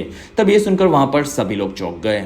फिर वेडनेसडे ने एक लैब में आकर केमिकल को तैयार करना शुरू किया। तब लरीसा को ये चीज सही नहीं लगी क्योंकि मैरी को टाइलर से फर्क नहीं पड़ता था, लेकिन वेडनेसडे और टाइलर एक दूसरे से प्यार करते थे और वेडनेसडे अगर पास भी हुई तो टाइलर ने अपने पिछले मास्टर को मार दिया था। लेकिन वहां पर वेडनेसडे ने पूरा प्लान तैयार कर लिया था और उसने लिक्विड को एक इंजेक्शन में भरा, फिर वो वहां से निकली। तब तक स्पार्क मेले में हंटिंग हाउस में जाकर एक आदमी को पकड़कर खाने लगा और तब हंटिंग हाउस के सभी लोग बाहर आ जा रहे थे और तब गोमेस और पग को इस बारे में पता चला। तब पग ने गोमेस को बाहर छोड़ा और वो स्पार्क से बात करने के लिए अंदर गया, जिसमें स्पार्क का शरीर अब ठीक हो रहा था और वो बोलने भी लगा था। फिर उसने बताया कि पग मेरे दोस्त, मेरा दिमाग ही मुझे पूरी तरह से जिंदा कर रहा है और मेरी मदद यहाँ से भागने में करो, मैं तुम्हें बाद में आकर फिर से मिलूंगा। तब पग वहां से बाहर निकला। तब ऑफिसर्स उस पर ध्यान दे रहे थे और दूसरी तरफ से स्पार्क भाग रहा था। तब गोमेस ने उसे देख लिया, जिसमें वो उसे पहले से जानता था। फिर पग आकर गोमेस से मिला और वो कहता है कि डैड वो मुझे नहीं मिला। तब गोमेस कहता है कि कोई बात नहीं बेटा, और तब पग वहां पर काफी दुखी होने का नाटक करने लगा। तब तक मोर्टिशिया अपने घर पर थी और उसे वहां पर प्रोजेक्ट 1938 आकर मिली, जिसका असली नाम फेरी था और वो दोनों स्कूल में साथ में पढ़ते थे। फिर मोर्टिशिया ने कहा कि तुम तो मर चुकी थी। तब वहां पर फेरी ने बताया कि ऑगस्टा ने मुझे कैद कर लिया था और वो मुझ पर एक्सपेरिमेंट करता था। वहीं पर उसे वेडनेसडे का फोटो मिला। तब फेरी ने बताया कि तुम्हारी बेटी ने ही मुझे बचाया है और फिलहाल मुझे मेरे बेटे को बचाना है और उसे ढूंढने में मेरी मदद करो। तब वहां पर मोर्टिशिया को पता था कि वो टाइलर की माँ है। तब तक आउटकास्ट सब कब्रिस्तान में जा रहे थे और वहां पर टाइलर भी छुपकर उनसे मिल गया। कुछ देर बाद बैरी सबको एक जगह पर स्पीच दे रहा था। तब वहां पर थिंग ने टाइलर को इशारा किया कि एनिड वहीं पर है। तब टाइलर ने एनिड को देखा और वो उसके पीछे गया और एनिड उसे वहां से एक खाली घर के अंदर लेकर आई, जिसमें एनिड के साथ उसका पूरा ग्रुप था और टाइलर को वो लोग बेवकूफ बुलाने लगे क्योंकि उसने अपने ही मास्टर को मार दिया था। तब टाइलर भड़क कर वहां पर हाइड बन गया और तब वेडनेसडे पीछे से उसे इंजेक्शन मारने के लिए गई, लेकिन हाइड ने उन सभी को दूर फेंका और वो एनिड को मारने गया। तब वहां पर वेडनेसडे ने हाइड को अपने पास बुलाया और वो कहती है कि पहले तो मैं तुमसे प्यार करती थी और अब मैं तुम्हारी नई मास्टर बनने वाली हूँ। और वहीं पर एक दूसरी हाइड आ गई और फिर उसने टाइलर को दूर फेंका और वो वेडनेसडे को मारने गई। तब मोर्टिशिया ने कहा कि ये हमारी डील नहीं हुई थी। तब वो हाइड टाइलर को लेकर वहां से निकल गई। फिर मोर्टिशिया ने वेडनेसडे को वहां से निकलने के लिए कहा। तब वेडनेसडे कहती है कि वो फेरी है जो कि टाइलर की माँ थी और आपके बीच में क्या डील हुई थी। तब मोर्टिशिया कहती है कि फेरी अपने बेटे के साथ शहर को छोड़ देना चाहती है और इसी वजह से वो चली गई। रात होने पर वेडनेसडे फिर से अपने नए एडवेंचर के ऊपर नोवेल लिख रही थी। दूसरी तरफ मोर्टिशिया ने गोमेस को बताया कि आज उसे फेरी मिली थी और वो जिंदा है। तब गोमेस कहता है कि आज मैंने आइजैक को भी देखा और वही पग का स्पार्क है और वो उनका कनेक्शन भी काफी गहरा था क्योंकि वो दोनों भी परेशान दिखे। तब तक जूडी के घर पर आइजैक ने उसे पकड़ लिया और वहीं पर उसे मार दिया और अब फेरी और टाइलर भी साथ में थे। तब तक ईशा के म्यूजिकल रूम में एनिड डांस की प्रैक्टिस कर रही थी। वहीं पर उसे अजीब फील हुआ और वो वेयरवुल्फ बनकर वहां से भाग गई। तब ये चीज वहां पर ईशा ने देखी और आज पूर्णिमा की रात भी नहीं थी। और इसी के साथ ही बेहतरीन एपिसोड यहीं पर खत्म हुआ।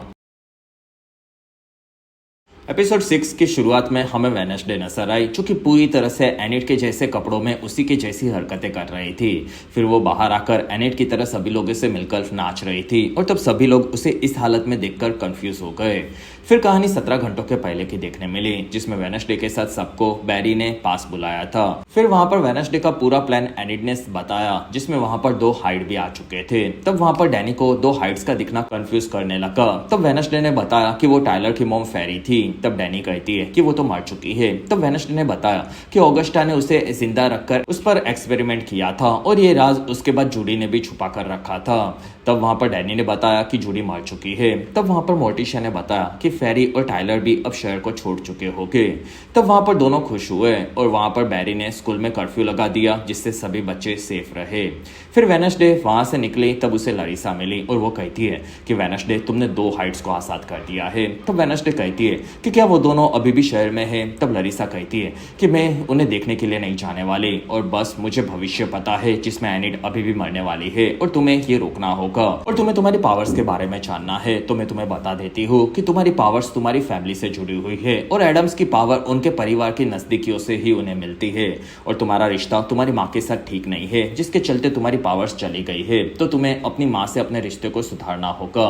तब वेडनेसडे को उसकी माँ से रिश्ता ठीक करना सही नहीं लगा और ये बताकर वो निकल रही थी। तब वहां पर उसे प्रोफेसर ऑरी मिले और वेडनेसडे ने उनसे फेरी के बारे में पूछा जो कि उनकी स्टूडेंट थी। तब ऑरी कहता है कि फेरी के बारे में तो मैं ज्यादा नहीं जानता था लेकिन उसका भाई आइजैक मेरा सबसे बेस्ट स्टूडेंट था और वो काफी ज्यादा जीनियस था और उसी ने मेरे लिए ये मशीन बनाया था जिससे मैं अभी भी जिंदा हूँ। और आइजैक काफी ज्यादा एक्सपेरिमेंट करता था जिसमें वो ऑगस्टा के लिए भी काम करता था। लेकिन फिर एक बार आइजैक के एक्सपेरिमेंट के दौरान धमाका हुआ और सबको लगता था कि वो मर गया और उसकी लाश को स्कल ट्री के नीचे काट दिया गया था, ऐसी मैंने अफवाह सुनी थी। तब वेडनेसडे ये सुनकर चौंक गई। फिर वेडनेसडे आकर पग से पूछने लगी कि उसका ज़ॉम्बी कहाँ पर है। तब पग कहता है कि मैंने उसे कल मेले में देखा था लेकिन फिर वो वहां से निकल गया। तब वेडनेसडे ने आइजैक के बारे में पता लगाने का काम एग्नेस को दिया। तब पग ने वेडनेसडे को फेरी का फोटो दिखाया जो कि उसे आइजैक के पास से मिला था। तब वेडनेसडे समझ गई कि आइजैक उसकी बहन को ढूंढ रहा है। दूसरी तरफ फेरी ने टाइलर को उठाया और उसने अपने बेटे से दूर जाने के लिए माफी मांगी। साथ ही उस रूम को गैल्पिन ने तैयार किया था जिससे वो हाइड बनने पर उसे वहां पर छुपा सके। तब टाइलर ने देखा कि वो कैद था। तब फेरी कहती है कि फिलहाल तुम्हारा कोई मास्टर नहीं है और तुम्हें अब नाश्ता करना होगा। तब टाइलर ने मना कर दिया और तब फेरी ने उसे चाटा मारकर हमेशा उसकी बात सुनने के लिए कहा। फिर वो उसके लिए खाना बनाने के लिए गई। दूसरी तरफ एनिट परेशान थी। तब उसे वहां पर शॉन आकर मिला जिसमें शॉन को बार बार उसकी माँ का फोन आता था और उसने इस बारे में एनिट को बताया। फिर दोनों ने किस किया। तब वहां पर ईशा आ गई। फिर उसने शॉन को वहां से निकाला और फिर उसने एनिट को कहा कि तुम पिछली रात को वेयरवुल्फ बनी थी, जिसमें पिछली रात तो पूर्णिमा की रात भी नहीं थी, यानी कि तुम एक अल्फा वेयरवुल्फ हो और अल्फा वेयरवुल्फ सबसे ज्यादा पावरफुल होते हैं और तुम बिना पूर्णिमा के पहली बार वेयरवुल्फ बनी थी। और मुझे पता है कि अल्फा अकेले रहते हैं, लेकिन ये एक अफवाह है और तुम्हें डरने की कोई जरूरत नहीं है, जिसमें हम सभी तुम्हारे साथ हैं। फिर वो वहां से निकली। तब एनिट काफी ज्यादा डरी हुई थी। तब तक वेडनेसडे आकर उसकी नानी टीना से मिली। तब टीना ने आने का कारण पूछा। तब वेडनेसडे कहती है कि मुझे मेरी पावर्स वापस चाहिए और उसका कोई रास्ता जरूर होगा। तब टीना कहती है कि मैं भी कभी कभी अपनी पावर्स को यूज करके दुश्मनों को तड़पता हुआ देखकर खुश होती हूँ। तब वेडनेसडे ने उसकी मासी ओफिलिया के बारे में बताया। तब टीना उसका नाम सुनकर भड़क गई। फिर उसने वेडनेसडे को बताया कि तुम मुझे मेरी याद दिलाती हो जिसमें तुम किसी की भी परवाह नहीं करती। तब वेडनेसडे ने बताया कि उसने और एक हाइड को आजाद कर दिया है और अब उसे 2 हाइड का सामना करना है। तब टीना कहती है कि दुनिया की सबसे पावरफुल रेवेंट रोजलिन रेडवुड को मानना चाहता है, जो कि हमारी तरफ विजन्स देख सकती थी और उसके घर के अंदर ही तुम्हारे माता पिता अभी रहते हैं, जिसमें उनकी कब्र कब्रिस्तान में है और उसके ऊपर एक काला पत्थर है जिसके ऊपर एक मंत्र लिखा है और अगर उसे कोई छूकर रेवन पढ़ता है तो उसकी पावर्स उसे वापस मिल सकती है। रात होने पर वेडनेसडे वहां पर जाने के लिए निकल रही थी। तब एनिट कहती है कि तुम बाहर नहीं जा सकती क्योंकि स्कूल में कर्फ्यू है और अगर किसी ने भी कर्फ्यू तोड़ा तो उसके पूरे साथियों को गाला इवेंट से बैन कर दिया जाएगा। तब वेडनेसडे कहती है कि मैंने टाइलर और फेरी को आजाद किया है और अब मैं शांत नहीं बैठ सकती और मुझे अकेले जाकर उस सब ठीक करना होगा। तब वहां पर एनिट को वो फिर से घमंडी लगने लगी क्योंकि वेडनेसडे पहले खुद ही गलती करती थी और फिर उसे ठीक करके हीरो बन जाती थी। और तब वेडनेसडे ने एनिट को कमजोर बुलाया। तब एनिट कहती है कि तुम्हें मेरे बारे में कुछ नहीं पता और तब वेडनेसडे कहती है कि तुम भी कभी मेरे जैसे नहीं बन सकती। फिर वो वहां से निकली और कुछ ही देर बाद थिंग ने आकर एनिट को बताया कि ईशा उनका रूम चेक करने के लिए आने वाली है। तब एनिट वेडनेसडे को वापस लाने के लिए निकली क्योंकि उसने गाला इवेंट में डांस के लिए काफी ज्यादा मेहनत की थी। दूसरी तरफ वेडनेसडे आकर रोजलिन की कब्र पर आकर मंत्र को याद करने लगी और उसने कब्र को छूकर मंत्र को बोला। तब उसे विजन्स दिखे जिसमें वो रोजा के घर में एक खुफिया कमरे में गई और उसे वहां पर रोजा मिली और उसने वेडनेसडे के आने का कारण पूछा। तब वेडनेसडे कहती है कि मुझे मेरे विजन्स देखने की पावर्स वापस चाहिए। तब रोजा कहती है कि तुम्हारी नानी काफी कमजोर है लेकिन तुम उनसे काफी ज्यादा घमंडी और पावरफुल लगती हो। तब वेडनेसडे कहती है कि बहुत सारे लोगों की जान खतरे में है, इसलिए प्लीज मेरी मदद करो। तब रोजा ने वेडनेसडे के हाथ को एक मोमबत्ती पर रखकर अपने पावर्स को कुछ देर के लिए वापस लेने के लिए कहा, लेकिन अगर उसने अपने हाथ को टाइम से पहले हटा दिया तो गड़बड़ हो सकती थी, ये भी बताया। तब वहां पर वेडनेसडे ने मोमबत्ती को छूकर पावर्स लेना शुरू किया, लेकिन एनिट ने आकर वेडनेसडे का हाथ कब्र से दूर किया, जिसके चलते मंत्र में गड़बड़ हो चुकी थी और उन दोनों ने एक दूसरे को देखा और वो दोनों वहीं पर बेहोश हो गई। अगले दिन दोनों उनके रूम में उठी। तब वहां पर एनिट और वेडनेसडे दोनों को उनका शरीर अजीब लगा। फिर वहां पर दोनों चिल्लाने लगी क्योंकि उन दोनों का शरीर बदल चुका था और अब वेडनेसडे एनिट बन चुकी थी और एनिट वेडनेसडे। और तब वेडनेसडे ने देखा कि लरीसा वहां पर थी और वो कहती है कि तुमने रोजा का मंत्र तोड़ा और अब तुम्हें उसकी सजा मिलेगी। तब वेडनेसडे ने पूछा कि हम अपने शरीर में वापस कैसे जाएंगे। तब लरीसा कहती है कि तुम खुद से ये पता लगाओ। वहां पर एनिट वापस उसके शरीर में जाना चाहती थी क्योंकि उसे ये शरीर पसंद नहीं था। तब वेडनेसडे कहती है कि मुझे भी ये शरीर पसंद नहीं है, लेकिन फिलहाल हमें सब ठीक करने के बारे में पता लगाना होगा, जिसमें हम दोनों को सबके सामने नॉर्मल रहना होगा और इस बारे में हम किसी को कुछ नहीं बताएंगे। तब वहां पर एनिट को वेडनेसडे बनना सिंपल लगा, लेकिन एनिट की स्टाइल से सबको समझ में आने लगा कि कुछ गड़बड़ है। फिर वेडनेसडे उसे इस बारे में पता लगाकर वापस आएगी ये बताकर निकली। तब एनिट को वहां पर एग्नेस मिली, क्योंकि वहां पर वेडनेसडे समझकर उससे बात कर रही थी और एग्नेस ने उसे बताया कि मुझे अभी तक आइजैक की फाइल नहीं मिली है। तब एनिट कहती है कि कोई बात नहीं और वो अपने डेली के मिल्कशेक को पी रही थी। तब वहां पर एग्नेस ने उसे बताया कि आपको रंगों से एलर्जी है। तब एनिट कहती है कि वो तो मैंने झूठ बोला था। फिर वो मिल्कशेक पीकर आगे बढ़ी। दूसरी तरफ शॉन वेडनेसडे के पास आया, तब वेडनेसडे ने उसे वहीं पर पछाड़ दिया और फिर उसने शॉन को उससे दूर रहने के लिए कहा। तब शॉन कंफ्यूज था। तब तक एनिड को वेडनेसडे के शरीर में कलर्स के चलते इन्फेक्शन होने लगा और उसके शरीर पर काफी सारे दाग आए। लेकिन वहां पर मोर्टिशिया भी आ गई थी और मोर्टिशिया ने एनिड को एक क्रीम से ठीक कर दिया और उसने बताया कि इस क्रीम को मरे हुए लोगों की हड्डियों से बनाया गया है, जिसके चलते तुम्हारी नानी टीना, मेरे और तुम्हारे शरीर की चमक हमेशा बनती रहेगी। तब वहां पर एनिड को ये चीज अजीब लगी और फिर वो निकल रही थी। तब मोर्टिशिया को वेडनेसडे आज थोड़ी सी अजीब लगी और उसने रात को वेडनेसडे को बताया कि आज फैमिली डिनर है और तुम्हें आना ही होगा। फिर वो वहां से निकली। तब तक वेडनेसडे कब्र पर वापस आई और उसने कब्र को छुआ, लेकिन वहां पर मंत्र बोलकर कुछ नहीं हो रहा था। तब लरीसा ने बताया कि तुमने ये एनिड के साथ गड़बड़ की थी, तो तुम इसे अकेले ठीक नहीं कर सकती और पहले भी 2 रेवन ने ये गलती की थी और 24 घंटे के अंदर वो मर चुके थे और अब शायद इसी तरह से तुम एनिड को मारने वाली हो। तब वेडनेसडे ये सुनकर चौंक गई। दूसरी तरफ फेरी टायलर का ध्यान रख रही थी। वहीं पर दरवाजे पर नॉक हुआ। तब उनके अंडरग्राउंड फैसिलिटी में इस बार आइजैक आ चुका था और वहां पर फेरी उसे जिंदा देखकर चौंक गई क्योंकि उसका भाई आइजैक मर चुका था। लेकिन वहां पर आइजैक ने बताया कि बहन, मैंने तुम्हें काफी ज्यादा मिस किया। फिर वो दोनों भाई बहन मिले। फिर वहां पर फेरी ने टायलर को उसके मामा आइजैक से मिलवाया और आइजैक अपने भांजे को देखकर खुश हुआ, जिसमें फेरी की तबीयत वहां पर खराब होने लगी। तब वहां पर फेरी ने बताया कि हाइड ज्यादा वक्त तक जी नहीं सकते और आइजैक हमेशा से यही चाहता था कि वो अपनी बहन की पावर्स को खत्म कर सके और उसे एक नॉर्मी बना सके। तब फेरी कहती है कि तुम्हारे मशीन को ऑगस्टा ने चुरा लिया था और उस मशीन को यूज करके वो हमारी पावर्स लेकर अपनी बेटी जूडी को पावर देना चाहता था। तब वहां पर आइजैक ने बताया कि जूडी को तो मैंने मार दिया है। तब ये सुनकर फेरी खुश हुई और आइजैक को वापस नेवरमोर में जाकर अपनी बहन के ऊपर एक्सपेरिमेंट उसका पूरा करना था और उसके पहले उसे पग से भी बात करनी थी।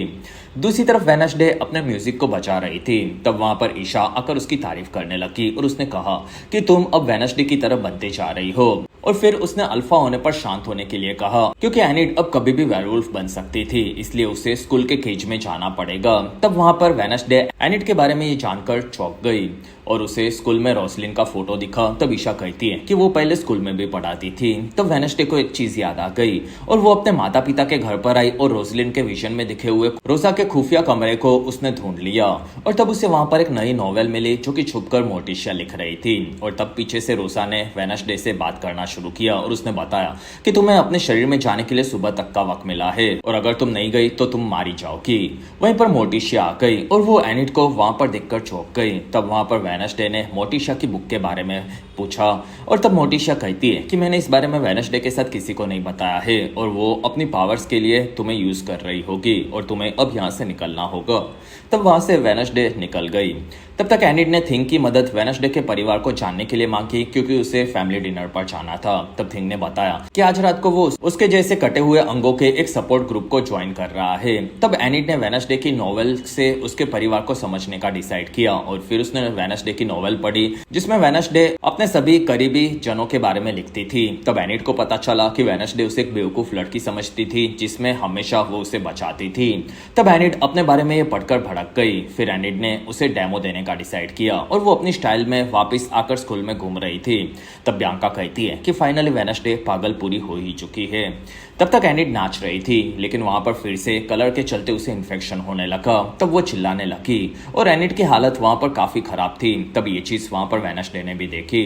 दूसरी तरफ शॉन फ्रेंच में उसकी गर्लफ्रेंड से बात कर रहा था। तब वेडनेसडे ने उसे पकड़ लिया और शॉन कहता है कि मैं तो अपनी माँ से बात कर रहा था। तब वेडनेसडे ने उसे फ्रेंच में प्यार भरी बातें वो उसकी माँ से कैसे कर रहा था ये पूछा क्योंकि वेडनेसडे को फ्रेंच भी आती थी। तब वहां पर शॉन कहता है कि वो मेरी एक गर्लफ्रेंड है और मैं उसके बारे में तुम्हें बताने वाला था। तब वेडनेसडे ने एनिड की तरफ से उससे ब्रेकअप कर लिया।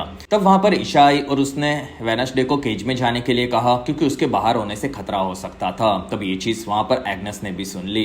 फिर एग्नेस वहां से एनिड के पास आई और उसे वेडनेसडे का एनिड के बेड पर रहना अजीब लगा। तब एनिड ने उसके आने का कारण पूछा और तब एग्नेस ने बताया कि आप शायद कोमा से बाहर आने के बाद पागल हो चुकी हो। तब वहां पर एनिड कहती है कि मैं बस नॉर्मल हूँ और तब एग्नेस कहती है कि आप फोन क्यों यूज कर रही हो और ये तो एनिड का है जिसमें एनिड केज में है और एनिड ने फिलहाल शॉन से भी ब्रेकअप कर लिया है। तब एनिड ये सुनकर भड़क गई और वहां पर एग्नेस ने बता दिया कि आप तो उस लड़की को मरने से बचा रही हो जैसा आपने विजन में देखा था। तब एनिड ये जानकर चौंक गई और वहां पर एग्नेस कहती है कि एनिड मुसीबत है और आपको उसे छोड़ देना चाहिए क्योंकि वो बेवकूफ है और आपको मेरी जैसे बेस्ट फ्रेंड की जरूरत है। तब एनिड भड़क कर कहती है कि तुम लूजर हो हो जो कि मेरी तरह बनना चाहती हो और मैं तो सिर्फ तुम्हें यूज करती हूँ। तब वहां से एग्नेस दुखी होकर चली गई और एग्नेस ने देखा कि थिंग के साथ ऑरी और बाकी कटे हुए अंगों का एक सपोर्ट ग्रुप चल रहा था। तब एग्नेस भी उनसे जुड़ना चाहती थी, ये उसने बताया। तब ऑरी मान गया। फिर ऑरी ने वहां पर थिंग का स्वागत किया। तब थिंग ने बताया कि उसके पास्ट के बारे में उसे कुछ याद नहीं है क्योंकि वो सीधा एडम्स फैमिली को मिला था और बस उस वक्त पर उसके पास एक रिंग थी। तब वहां पर ऑरी कहता है कि हम लोगों को अपने बारे में ज्यादा चीजें नहीं पता, लेकिन फिर भी हम लोग आधे होकर भी पूरे हैं, ये हम सभी लोगों को समझना होगा। तब वहां पर उसकी बातों से सभी लोग काफी ज्यादा खुश हुए और एग्नेस को भी अच्छा फील हुआ। तब तक एडम्स फैमिली में डिनर चल रहा था और वहां पर एनिट को खाना पसंद नहीं आ रहा था। तब वहां पर गोमेज ने बताया कि ये खाना मरे हुए जानवरों को पकड़कर बनाया गया है। तब वेडनेसडे को घिन आने लगी। फिर वहां पर मोर्टिशिया ने दोनों को सच बोलने के लिए कहा क्योंकि वो लोग स्कूल में गड़बड़ कर रहे थे, ये उन्हें पता था। तब पग ने बताया कि उसने पहले स्पार्क को देखा था लेकिन उसने गोमेज को इस बारे में झूठ बोला था। फिर उसने गोमेज से माफी मांगी। तब गोमेज पग को सजा देने के लिए वहां से लेकर निकला। तब वहां पर एनिट और मोर्टिशिया बैठे थे और मोर्टिशिया ने पूछा कि तुम एनिट को मेरे खुफिया कमरे में क्यों भेज रही थी। तब एनिट कहती है कि मैंने उसे नहीं भेजा था। तब मोर्टिशिया को वेडनेसडे आज थोड़ी सी अजीब लगी और उसने वेडनेसडे के ठीक होने पर वहीं पर रुकने के लिए कहा। साथ ही उसने लरीसा को सामने आने के लिए कहा क्योंकि वो उसे फील कर सकती थी। तब लरीसा अब मोर्टिशिया को भी देखने लगी और एनिट उसे नहीं देख पा रही थी जिसमें वो वहां से जाना चाहती थी। तब मोर्टिशिया ने मना कर दिया और लरीसा ने बताया कि मैं वेडनेसडे को रास्ता दिखाने के लिए आई हूँ और असल में वेडनेसडे ये नहीं बल्कि एनिट है क्योंकि टीना ने उसे रोसलिन के पास भेजा था और अब उनका शरीर बदल चुका है। तब वहां पर एनिट ने कहा कि हाँ यही सच है और वेडनेसडे फिलहाल स्कूल के अंदर केज में गए थे। तब लरीसा कहती है कि हमें उन्हें आजाद करना होगा वरना उनकी जान खतरे में हो सकती है। तब मोर्टिशिया ने एनिट को जाकर वेडनेसडे को आजाद कराने के लिए कहा जिससे वो दोनों साथ में मिलकर हमेशा जिंदा रह सके। दूसरी तरफ स्कूल में ऑरी आगे बढ़ा। तब उसे पीछे से आइसेक आकर मिला और उसने अपने फेवरेट टीचर की तारीफ करना शुरू किया। तब ऑरी कहता है कि तुम तो मर चुके थे और तुम्हारा जिंदा वापस होना कुदरत के नियम के खिलाफ है। तब आइसेक कहता है कि मैं साइंस के चलते जिंदा हूँ। तब ऑरी कहता है कि ये तो गलत है और तब आइसेक कहता है कि आप भी तो साइंस के मेरे एक्सपेरिमेंट के चलते ही जिंदा हो और अब मुझे मेरा मशीन वापिस चाहिए। फिर आइसेक ने ऑरी के मशीन से पावर सोर्स को निकाल लिया। तब ऑरी वहीं पर गिरकर मारा गया और तब आइसेक उसे खाने लगा और ये चीज वहां पर एग्नेस ने भी देख ली। तब एग्नेस वहां से चिल्लाकर गायब हो गई और तब आइसेक उसे देखकर चौंक गया।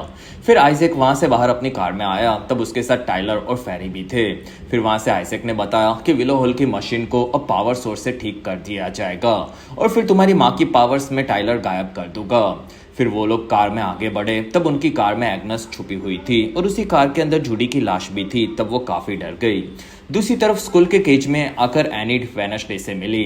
फिर उसने बता दिया कि एग्नेस ने मुझे बता दिया है कि मैं मरने वाली हूँ और मुझे अब तुम पर भरोसा नहीं है और कैसे भी मुझे वापस अपने शरीर में जाना है। तब वहां पर एनिट को एग्नेस का फोन आया और उसने बताया कि मैंने आइसेक को ढूंढ लिया है और फिलहाल वो टाइलर और फेरी के साथ जा रहा है और मैं उसकी कार की डिक्की में छुपी हुई हूँ जिसमें मेरे साथ जूडी की लाश भी है और मैंने आपको लोकेशन भेज दी है। तो वेडनेसडे ने उसका पीछा करने का डिसाइड किया और वो एनिट के साथ वहां से निकली।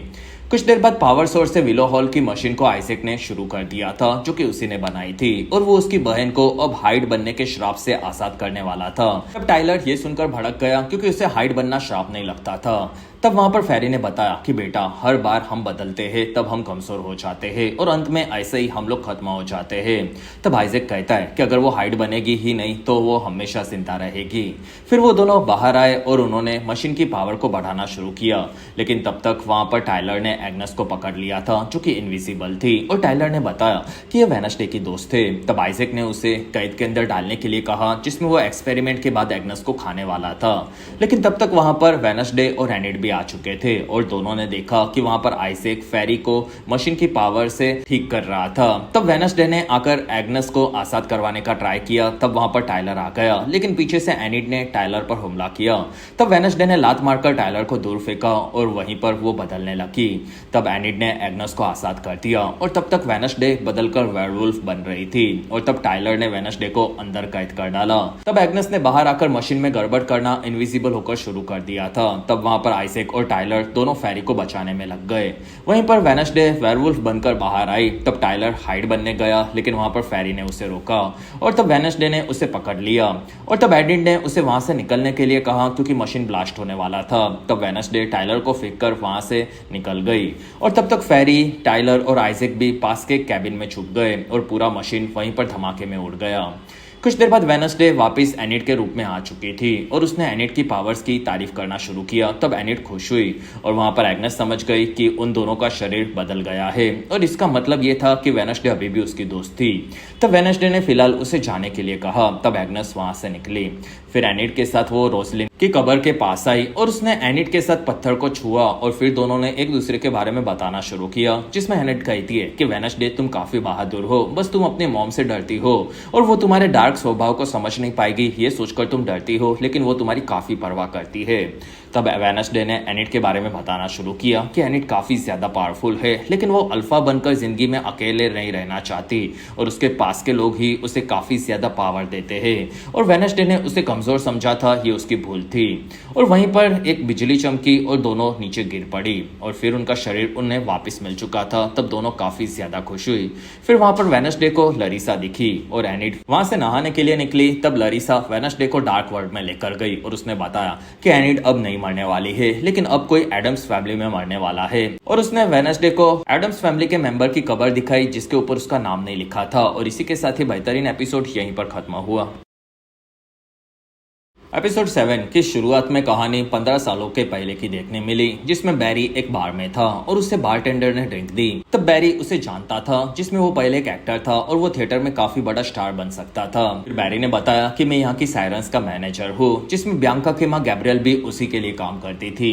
तब बारटेंडर ने बताया कि मैंने सालों तक टीवी में एक्टर बनने का ट्राई किया, लेकिन मैं बड़ा हीरो नहीं बन पाया, इसलिए वापस मैं अपने इस होम टाउन में आ गया। तब बैरी ने उसकी तारीफ करना शुरू किया और उसे एक जॉब ऑफर की, जिसमें वो एक ग्रुप बना रहा था और उसे वो बारटेंडर यानी कि गिडियन जैसे एक्टर की जरूरत थी, जिससे वो आउटकास्ट यानी कि पावर वाले लोगों की पावर्स को यूज करके आगे बढ़ सके। तब गिडियन जॉब के लिए मान गया और बैरी ने ही गिडियन से गैब्रियल को काबू में रखा था, जिससे वो सायरन की पावर्स को यूज करके लोगों के पैसे लूट लेता था। और तब वहां पर गिडियन को पैसे कमाने के लिए ये जॉब पसंद आने लगी और ये चीज प्रेजेंट में बैरी को याद आई, जिसमें गिडियन को अब FBI वालों ने पकड़ लिया था, लेकिन फिलहाल वो भाग गया था। फिर वहां से बैरी अपने खुफिया कमरे में आया। तब उसने देखा कि वहां पर बियांका और गैब्रियल छुपे हुए थे और वो आकर बियांका से मिला और उसने बताया कि तुम्हारी माँ को गिडियन से मैंने ही मिलवाया था और वो दोनों असल में मेरे लिए ही लोगों को लूटा करते थे। तब ये सुनकर बियांका चौंक गई और बैरी ने उन दोनों को फिर से चोरी के काम को शुरू करने के लिए कहा। अगले दिन बैरी और डैनी दोनों ओरी के मरने से परेशान थे, जिसमें ओरी का दिमाग आइजैक ने खाया था, ये डैनी को पता था और वो लोगों का दिमाग ही खाता था। तब वहां पर बैरी कहता है कि बहुत ही जल्दी गाला इवेंट शुरू होने वाली है, जिससे स्कूल का भरा होगा और सभी लोग यहाँ पर आने वाले हैं, तो तुम्हें इस केस को रफा दफा करना होगा। तब वहां से डैनी परेशान होकर निकली और तब तक वेडनेसडे और एनिड दोनों को पता था कि ऑफिसर्स दो हाइड का सामना नहीं कर सकते और अब उनके साथ वहां पर एग्नेस भी थी। तब वो एनिड से नाराज थी क्योंकि एनिड ने उसकी और वेडनेसडे की दोस्ती तोड़ने का ट्राई किया था। तब एनिड कहती है कि फिर हम दोनों ने मिलकर तुम्हें बचाया भी था। तब वेडनेसडे कहती है कि एनिड अब तुम मरने नहीं वाली हो और फिलहाल मेरे फैमिली में से कोई मरने वाला है। तब वहां पर एग्नेस कहती है कि मैंने आइजैक की फाइल ढूंढ ली है जो कि तुम पढ़ सकती हो। कुछ देर बाद वेडनेसडे आकर उसके परिवार से मिली। फिर उसने अपने माता पिता को बताया कि आप दोनों के काफी सारे राज है जो कि मुझे कभी भी पता नहीं होते, जिसमें पग का ज़ॉम्बी असल में आइजैक नाम का लड़का है और डैड वो आपका रूममेट भी था। तब गोमेस कहता है कि वो मेरा सबसे खास दोस्त था और उसका ऑगस्टा फायदा उठा रहा था, जिसमें मैं उसे बचाना चाहता था। तब वहां पर वेडनेसडे समझ गई कि स्कूल के अंदर आइजैक ने ही एक मशीन बनाया था, जिससे वो आउटकास्ट की पावर्स के राज समझना चाहता था। और वहां पर मोर्टिशिया कहती है कि वो उसी मशीन से फेरी के अंदर के हाइड को खत्म करना चाहता था। तब वेडनेसडे कहती है कि अब वो पूरा जिंदा हो चुका है और फेरी के साथ वो मिल भी चुका है और फिलहाल फेरी ने भी शहर के छोड़ने के वादे को आपसे तोड़ दिया है। तब मोर्टिशिया ये सुनकर नाराज हुई और वो कहती है कि एनिड तुम्हारे शरीर में थी और टीना के चलते ये हुआ, ये मुझे पता है। तब वेडनेसडे कहती है कि आप कब से बुक्स लिखने लगी, ये आप मुझे भी बता दो। तब मोर्टिशिया कहती है कि मैं बचपन से तुम्हारी तरह नॉवेल लिखती थी और मैंने पहली बार अपनी माँ को मेरी बुक दिखाई थी, तब वो काफी ज्यादा हंसी थी। फिर मैंने जिंदगी में कभी भी अपनी बुक्स लिखने के बारे में किसी किसी को नहीं बताया।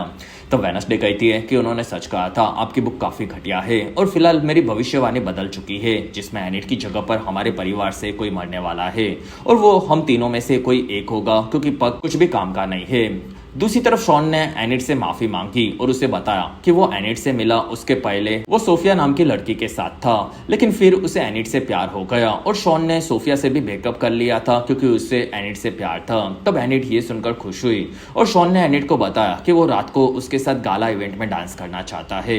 वहीं पर ईशा ने एनिड को रूम में बुलाया और रात को उसके भागने से वो परेशान थी। तब एनिड ने बताया कि रात को थोड़ी गड़बड़ हो गई थी। तब ईशा कहती है कि तुम समझ नहीं रही हो, जिसमें 2 दिनों में पूर्णिमा की रात आने वाली है और पूर्णिमा की रात को अगर तुम वेयरवुल्फ बनी तो जिंदगी में हमेशा तुम वेयरवुल्फ बनी रहोगी और उसके बाद और भी बुरी चीजें हो सकती है, जिसमें अगर तुम अल्फा वेयरवुल्फ बनती हो तो दुनिया के सभी वेयरवुल्फ तुम्हें ढूंढकर मारने के लिए आएंगे, इसलिए तुम्हें अपनी जान बचाने के लिए रोज रात को केज में ही रहना पड़ेगा और मैं तुम्हारा साथ हमेशा दूंगी। तब वहां पर एनिड की फटी पड़ी थी। दूसरी तरफ फेरी आइजैक का इलाज कर रही थी। तब वहां पर आइजैक समझ गया कि टाइलर भड़का हुआ है और वो वेडनेसडे को मारना चाहता था। तब वहां पर मशीन के तबाह होने पर वो कुछ नहीं कर सकता था। तब आइजैक कहता है कि मैंने हमेशा अपनी बहन को बचाने का ट्राई किया है और वो तुम्हारे बिना भी मैं कर सकता हूँ। तब वहां पर फेरी की हालत खराब होने लगी और उसकी दवाई के खत्म होने पर टाइलर कहता है कि शहर में मेडिकल में शायद वो मिल जाएगी। तब वहां से तीनों निकले। कुछ ही देर बाद वेडनेसडे भी उसी घर में घुसी। तब वहां पर लरीसा ने बताया कि फेरी हमेशा से एक नॉर्मल इंसान बनना चाहती थी और उसने गैल्पिन को भी अपने हाइड बनने के बारे में नहीं बताया था। तब वेडनेसडे को अब हाइड से भी बचना था। तब तक थिंग ने गैल्पिन के घर के बाहर का अंडरग्राउंड रूम ढूंढ लिया था। तब वेडनेसडे थिंग के साथ वहां पर आई और वहां पर उसे फेरी का रुमाल दिखा जिस पर खून लगा था। तब वो समझ गई कि आइजैक क्यों उसकी बहन को मरने से पहले बदलना चाहता था, जिसमें वहां पर बटरफ्लाइज भी थे और वो बटरफ्लाई लेकर वेडनेसडे यूजिन के पास आई, जिसमें वो आइजैक के थे। ये जानकर पग खुश हुआ और यूजिन ने बताया कि बटरफ्लाई हमेशा अपने मालिक के पास आते जाते हैं और वो अपने आप आइजैक को ढूंढ लेंगे। तब पग कहता है कि मैं किसी दोस्त की तलाश में था, लेकिन मेरा कोई दोस्त नहीं बन रहा था, इसलिए मैंने आइजैक को दोस्त बना लिया। फिर वहां से वो चला गया। तब वेडनेसडे ने बटरफ्लाई को यूज करके आइजैक को ढूंढने का काम यूजिन को दिया। दूसरी तरफ ब्यांका से एजेक्स मिला और उसने बताया कि गिडियन भाग गया है और तुम्हारी माँ भी स्कूल में नहीं है। तब ब्यांका कहती है कि वो यहाँ से निकल चुकी है और सभी चीजें ठीक है और तुम कुछ भी उल्टा सीधा मत करना। तब बैरी ने वहां पर ब्यांका को अपने पास बुलाया और एजेक्स को उनकी बातें अजीब लगी। तब तक वेडनेसडे से मिलने के लिए टीना उसके रूम में आ गई और उसने वेडनेसडे की नोवेल में उसके बारे में पढ़ा, जिसमें वेडनेसडे को उसकी नानी चिपकू लगती थी, साथ ही वो उसे चाकू से मारना चाहती थी। तब टीना कहती है कि तुम्हारी माँ मेरे से नाराज है क्योंकि मैंने तुम्हें रोसलिन के पास भेजा था और गड़बड़ हो गई थी। तब वेडनेसडे ने टीना के आने का कारण पूछा। तब टीना कहती है कि तुम्हारे प्रिंसिपल ने मुझे डोनेशन के लिए बुलाया था। तब वहां पर वेडनेसडे कहती है कि जितना मैं आपको जानती हूँ आप उसे एक पैसा नहीं देने वाली, बस आप उसका मजाक उड़ाने के लिए यहाँ पर आई हो। और तब वहां पर टीना ने वेडनेसडे को वेकेशन में उसके घर पर आने के लिए कहा, जिससे वो वेडनेसडे को उसका मौत का बिजनेस सिखा सके। और फिर वो बैरी के पास गई। तब बैरी ने टीना को स्कूल का नया डिजाइन दिखाया जो कि वो गाला इवेंट में रखने वाला था, जिसमें वो टीना के फैमिली के नाम को रोशन करने के लिए गाला इवेंट में टीना की फैमिली को सम्मानित करने वाला था और बदले में उसे बड़ा डोनेशन चाहिए था। तब टीना कहती है कि मुझे चाटने वाले लोग बिल्कुल पसंद नहीं है और मैं तुम्हें एक फूटी कोड़ी नहीं दूंगी। फिर वो वहां से निकलने वाली थी। तब बैरी ने वहां पर ब्यांका को बुलाया और ब्यांका ने अपने पावर्स को यूज करके टीना को कहा कि आप आपकी सारी दौलत अपनी मर्जी से स्कूल को डोनेट कर दोगी। तब टीना ये चीज मान गई। दूसरी तरफ आइजैक ने एक आदमी का दिमाग मेडिकल के अंदर खा लिया और तब तक टाइलर ने फेरी का इलाज करना शुरू कर दिया था। और आइजैक कहता है कि तुम्हारी माँ को फिलहाल खून की जरूरत है और फिर उसने टाइलर के शरीर से हाइड का खून उसे देना शुरू किया। रात होने पर गाला की तैयारी चल रही थी। वहां पर मोर्टिशिया लरीसा से बात करने लगी, जिसमें लरीसा कहती है कि तुम्हारे आते ही फिर से सभी लोग तुम्हारे बारे में बात करेंगे और मुझे भूल जाएंगे, जैसा हमारे साथ स्कूल में पहले भी हुआ था। और तुम्हारी माँ तुम्हारी वेडनेसडे के साथ बीच में दूरी का फायदा उठा रही है और तुम्हें उनका कुछ करना चाहिए। तब मोर्टिशिया कहती है कि मैं अपने माँ की जैसी बिल्कुल नहीं हूँ। तब लरीसा ने वेडनेसडे को आइजैक और फेरी के पूरे राज बताने के लिए कहा, क्योंकि एडम्स फैमिली में कोई मरने वाला था। तब तक वेडनेसडे ने देखा कि एनिड केज में थी और वेडनेसडे ने बताया कि बटरफ्लाई से आइजैक के पास वो जाने वाली है। तब एनिड ने बताया कि अगर वो पूर्णिमा की रात को वेयरवुल्फ बनी तो वो जिंदगी भर वेयरवुल्फ बनी रह जाएगी और बाकी वेयरवुल्फ उसे मारने के लिए आएंगे, इसलिए वो छुप कर रहेगी और फिलहाल गाला में थोड़ी देर के लिए वो डांस के लिए जाकर वापस आने वाली है और उसे सिर्फ अपने दोस्त वेडनेसडे पर भरोसा है और उसने वेडनेसडे को अगर वो हमेशा के लिए वेयरवुल्फ बनी तब कभी मिलने आने के लिए कहा। तब वेडनेसडे कहती है कि तुम दुनिया के किसी भी कोने में चले जाओ, मैं तुम्हें ढूंढकर तुमसे मिलने आऊंगी। वहीं पर एजेक्स ने आकर दोनों की मदद बियांका को बचाने में मांगी क्योंकि वो शायद खतरे में थी और बैरी ने ही उसे शायद फंसाया होगा। अगले दिन वेडनेसडे को बैरी ने बुलाया और वहां पर टीना ने बताया कि वो स्कूल के भले के लिए अपनी सारी जायदाद स्कूल को डोनेट करने वाली है क्योंकि उसका परिवार उसकी परवाह नहीं करता। तब वहां पर बैरी काफी खुश हुआ और मोटिशिया कहती है कि आपने ही परिवार के लिए कुछ खास नहीं किया है। तब टीना को उनसे फर्क नहीं पड़ता था और वो बिना पावर्स वाले लोगों से नफरत करती थी जैसा गोमेज था। तब ये सुनकर वहां पर मोटिशिया भड़क गई और फिर वो वहां से निकली। फिर वहां से वेडनेसडे आकर बियांका से तलवारबाजी करने लगी और इसी बीच बातों बातों में वेडनेसडे ने बियांका पर इल्जाम लगाया कि वो टीना पर अपनी पावर्स यूज करके उसे पैसे देने के लिए मजबूर कर रही है। तब बियांका ने अपनी पावर्स को वेडनेसडे पर यूज किया और वेडनेसडे को सभी चीजें भूल जाने के लिए कहा। फिर वो वहां से निकली। तब वेडनेसडे सब भूल चुकी थी, लेकिन वेडनेसडे ने इस चीज की भी पहले से तैयारी करके रखी थी और उसने एग्नेस को अपने पास छुपा कर रखा था और एग्नेस ने बता दिया कि बियांका को बैरी धमका रहा है और उसकी माँ को भी उसने कैद करके रखा है, जिसमें एग्नेस अब वेडनेसडे की बेस्ट फ्रेंड बनने के लिए पूरी तरह उसके जैसे कपड़ों में आ चुकी थी। तब वेडनेसडे कहती है कि तुम बिल्कुल भी खास नहीं हो और मेरे जैसी तो बिल्कुल नहीं हो। फिर वो वहां से निकल गई। तब एग्नेस का दिल टूट चुका था। दूसरी तरफ फेरी होश में आ चुकी थी। तब वहां पर आइजैक कहता है कि मुझे अब एडम्स फैमिली से भी बदला लेना है।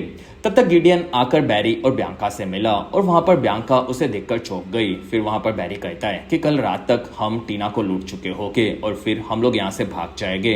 तब गिडियन कहता है कि बियांका ने ही मुझे जेल पहुंचाया था और मैं उसके साथ काम नहीं कर सकता। तब बैरी ने उसे भूल जाने के लिए कहा क्योंकि अब वो काफी अमीर होने वाले थे और तब गिडियन को बैरी और बियांका दोनों पर भरोसा नहीं था और तब बैरी ने वहीं पर गिडियन को अपनी पावर से जलाकर खत्म कर दिया। तब ये देखकर वहां पर बियांका काफी डर गई। रात होने पर गाला इवेंट शुरू हुआ था। तब वहां पर पूरा एडम्स फैमिली आ चुका था। तब वहां बैरी ने टीना के साथ एंट्री ली और मोटिशिया को उनका साथ में होना पसंद नहीं आया। तब वहां पर वेडनेसडे आई। तब टीना उसे देखकर खुश हुई और उसने वेडनेसडे को अपने साथ रहने के लिए कहा। तब वहां से वेडनेसडे ने लरीसा को देखा और फिर उसने बियांका को पूछा कि तुम्हारी माँ कहाँ पर है, ये बता दो तो मैं उन्हें बचा लूंगी। तब बियांका ने बताया कि वो बैरी के ऑफिस में कैद है। दूसरी तरफ शॉन और एनिड मिले, जिसमें आज उनका परफॉर्मेंस साथ में होने वाला था, लेकिन फिर वहां पर सोफिया भी आ गई जो कि ब्रेकअप नहीं करना चाहती थी। तब एनिड ने शॉन को उसके साथ जाने के लिए कहा और फिर वो एक जगह पर आकर दुखी थी। तब उसे वहां पर एग्नेस मिली जो कि वहां पर दुखी थी और तब एग्नेस ने बताया कि मैं वेडनेसडे जैसा बनना चाहती थी, लेकिन वेडनेसडे को मेरी बिल्कुल परवाह नहीं है। तब एनिड कहती है कि तुम्हें खुद की तरह जीना सीखना होगा और तुम्हें वेडनेसडे बनने की कोई जरूरत नहीं है। तब एग्नेस को उसकी बात सही लगी और एनिड ने बताया कि मेरा परफॉर्मेंस आज कैंसिल हो गया क्योंकि शॉन की गर्लफ्रेंड आ चुकी है। तब एग्नेस कहती है कि मैं तुम्हारे साथ डांस कर सकती हूँ क्योंकि मैंने तुम्हारा रिहर्सल देखा था। तब एनिड ये सुनकर खुश हुई। तब तक ऊपर एजेक्स ने आकर बैरी के रूम में से एक की ढूंढ लिया और उसने एक रूम में कैद बियांका को आजाद कर दिया। फिर वेडनेसडे ने इस बारे में आकर एनिड को बताया कि गैब्रियल अब आजाद हो चुकी है और उन्हें अब बैरी को रोकना होगा और एग्नेस मुझे तुम्हारी भी मदद बैरी की तावीज को निकालने में चाहिए और अच्छा हुआ कि तुम अपनी पहचान बना चुकी हो। तब एग्नेस ये सुनकर खुश हुई। कुछ देर बाद वहां पर डांस शुरू हुआ जिसमें एनिड ने इस बार एग्नेस के साथ नाचना शुरू किया था, जिसमें थोड़ा पार्ट वेडनेसडे के सीजन 1 के वायरल सॉन्ग जैसा ही था और उस गाने के दौरान एग्नेस इनविजिबल होकर बैरी के पास आई और उसने बैरी का तावीज निकाल लिया और फिर उसने एनिड के साथ डांस को खत्म किया। तब वहां पर सभी लोग काफी खुश हुए। कुछ देर बाद बियांका स्टेज पर आई और फिर उसने स्टेज पर बैरी को बुलाया और बैरी वहां पर आया। तब बियांका ने अपनी पावर से बैरी को सबको सच बताने के लिए कहा। तब वहां पर बैरी ने सबको बताना शुरू किया कि उसने सबसे पहले बियांका को मजबूर किया कि वो मोर्टिशिया और टीना के पास से बड़ा डोनेशन निकाल ले, लेकिन मोर्टिशिया इस चीज में फेल हुई। तब बैरी ने बियांका की माँ को कैद किया और टीना की पूरी जायदाद को बियांका की पावर से लूटने का ट्राई किया और वो पैसों को अपने पार्टनर गिडियन को भी देने वाला था, लेकिन फिर उसने गिडियन को भी मार दिया। तब ये सुनकर सुनकर वहां पर सभी लोग चौंक गए और बैरी के होश में आने पर उसने बियांका को पकड़कर मारने की धमकी दी और तब उसने गलती से आग ऊपर झूमर में भी छोड़ दी थी। तब तक बियांका आजाद हो गई और एजेक्स ने अपनी मेडुसा की पावर को यूज करके बैरी को पत्थर का बना दिया। तब ऊपर से झूमर उस पर गिरा और वो वहीं पर मारा गया। तब ये देखकर टीना काफी ज्यादा खुश हुई और टीना वहां से वेडनेसडे से मिली और उसने वेडनेसडे को थैंक्स कहा और उसे वेकेशन में आकर मिलने के लिए कहा। तब वेडनेसडे ने उसके पिता गोमेस से माफी मांगने के लिए कहा, साथ ही टीना को गोमेस के नाम पर स्कूल में डोनेशन देने के लिए भी कहा। तब टीना अपनी पोती के लिए मान गई और उसने मोर्टिशिया और गोमेस की भी तारीफ की क्योंकि वो अपने सारे पैसों को खोने से बार बार बची थी। फिर वो वहां से निकलने गई। तब वहां पर वेडनेसडे को आकर यूजिन ने बताया कि उसे बटरफ्लाई से पता चल गया है कि आइजैक कब्रिस्तान में है। तब मोर्टिशिया ने देखा कि पग भी वहां से गायब था। दूसरी तरफ पग कब्रिस्तान में था। तब उसे वहां पर आइजैक आकर मिला जो कि अब पूरा इंसानी शरीर में आ चुका था और वो पग की मदद चाहता था और फिर उसने पग को वहीं पर बेहोश कर दिया। और कुछ ही देर बाद वहां पर वेडनेसडे और यूजिन आए, लेकिन वहां पर सिर्फ बटरफ्लाई बचे थे और पग को आइजैक ने कैद कर दिया था। ये वेडनेसडे समझ गई और इसी के साथ ही बेहतरीन एपिसोड यहीं पर खत्म हुआ। एपिसोड 8 की शुरुआत में जंगल में पुलिस वाले पग को ढूंढ रहे थे जो कि अभी भी गायब था और वेडनेसडे को समझ नहीं रहा था कि आइजैक को पग से क्या मिलेगा क्योंकि वो किसी काम का नहीं था और इस बारे में मोर्टिशिया और गोमेस को भी नहीं समझ रहा था और डैनी को लगा कि शायद कोई उनसे बदला ले रहा होगा। तब वहां पर वेडनेसडे उनके बातें सुन रही थी। फिर वेडनेसडे और मोर्टिशिया साथ में लरिसा को बताने लगी कि उन दोनों को टीना की मदद लेनी होगी क्योंकि तीनों अपनी पावर्स को यूज करके पग को ढूंढ सकती है। कुछ देर बाद मोर्टिशिया ने टीना को आधे रास्ते से वापस बुला लिया था और टीना को भी पग का किडनैप होना अजीब लगा। फिर तीनों ने साथ में मिलकर अपनी पावर्स को यूज करना शुरू किया जिसमें वेडनेसडे को वहां पर विजन्स दिखे और वेडनेसडे ने देखा कि मोर्टिशिया और गोमेस ने सालों पहले आइजैक को मारकर उसकी लाश को जमीन में गाड़ दिया था। फिर वेडनेसडे ने होश में आकर मोर्टिशिया को इस बारे में पूरा सच बताने के लिए कहा। तब वहां पर मोर्टिशिया ने बताया कि आइजैक जिस दिन मरा था उस रात को वो और गोमेस दोनों आइजैक के साथ थे, जिसमें आइजैक अपने मशीन को बनाकर अपनी बहन को ठीक करना चाहता था और उस मशीन को काफी ज्यादा पावर चाहिए थी, जिसमें आइजैक ने गोमेस की मदद ली क्योंकि गोमेस के पास भी पग और फेस्टर की तरह ही इलेक्ट्रिसिटी को कंट्रोल करने की पावर थी और गोमेस ने अपने दोस्त आइजैक की मदद करने का ट्राई किया, लेकिन आइजैक ने अपनी टेलेकिनेसिस की पावर से गोमेस की सारी पावर्स छीनने का ट्राई किया क्योंकि उसी पावर से वो फेरी को ठीक करना चाहता था और इस चीज में गोमेस की जान भी जाने वाली थी। लेकिन तब मोर्टिशिया ने आइजैक पर हमला करके मशीन को बर्बाद कर दिया जिसमें आइजैक मारा गया लेकिन फेरी बच गई थी और इस हादसे में गोमेस ने अपनी पावर खो दी थी और ऑगस्टा ने भी उन दोनों को धमकाया कि अगर उन्होंने सबको सच बताया तो वो लोग मर्डर केस में फंस सकते हैं। इसलिए दोनों ने मिलकर आइजैक को कब्र में कैद कर दिया जो कि आइजैक ने गोमेस के लिए खोदी थी। तब वहां पर वेडनेसडे कहती है कि फिर उससे वो यही करने वाला है, बस वो पापा की जगह पर पग की पावर्स को यूज करने वाला है और मैं अपने भाई को कुछ नहीं होने दूंगी। दूसरी तरफ एनिड ने देखा कि शॉन और उसकी गर्लफ्रेंड स्कूल से निकल रहे थे। तब वो थोड़ी सी दुखी थी और एजेक्स आकर एनिड को संभालने लगा और उन दोनों में फिर से दोस्ती हो गई। फिर वहां पर एग्नेस आई जो कि अब एनिड की बेस्ट फ्रेंड बनने वाली थी और उसने एनिड के लिए नए बॉयफ्रेंड्स कैंडिडेट की लिस्ट बनाई थी। तब एनिड काफी खुश हुई और फिलहाल उसे वेडनेसडे की तरह सिंगल रहना है ये उसने बताया और तब तक आइजैक ने पग को खाना दिया जिसमें वो अपनी बहन के साथ काफी खुश था और वो दोनों जिंदगी को सुधारने वाले थे। लेकिन वहां पर फेरी ने आइजैक को थोड़ी सी चीजें बदलने के लिए कहा, तब वो मान गया और वहीं पर टाइलर आया और उसने पग के थोड़े से कपड़े शहर की दूसरी तरफ छोड़ दिए थे जिससे कोई उन तक पहुंच न सके। तब आइजैक खुश हुआ और वो वेडनेसडे के सामने उसके भाई को मारना चाहता था।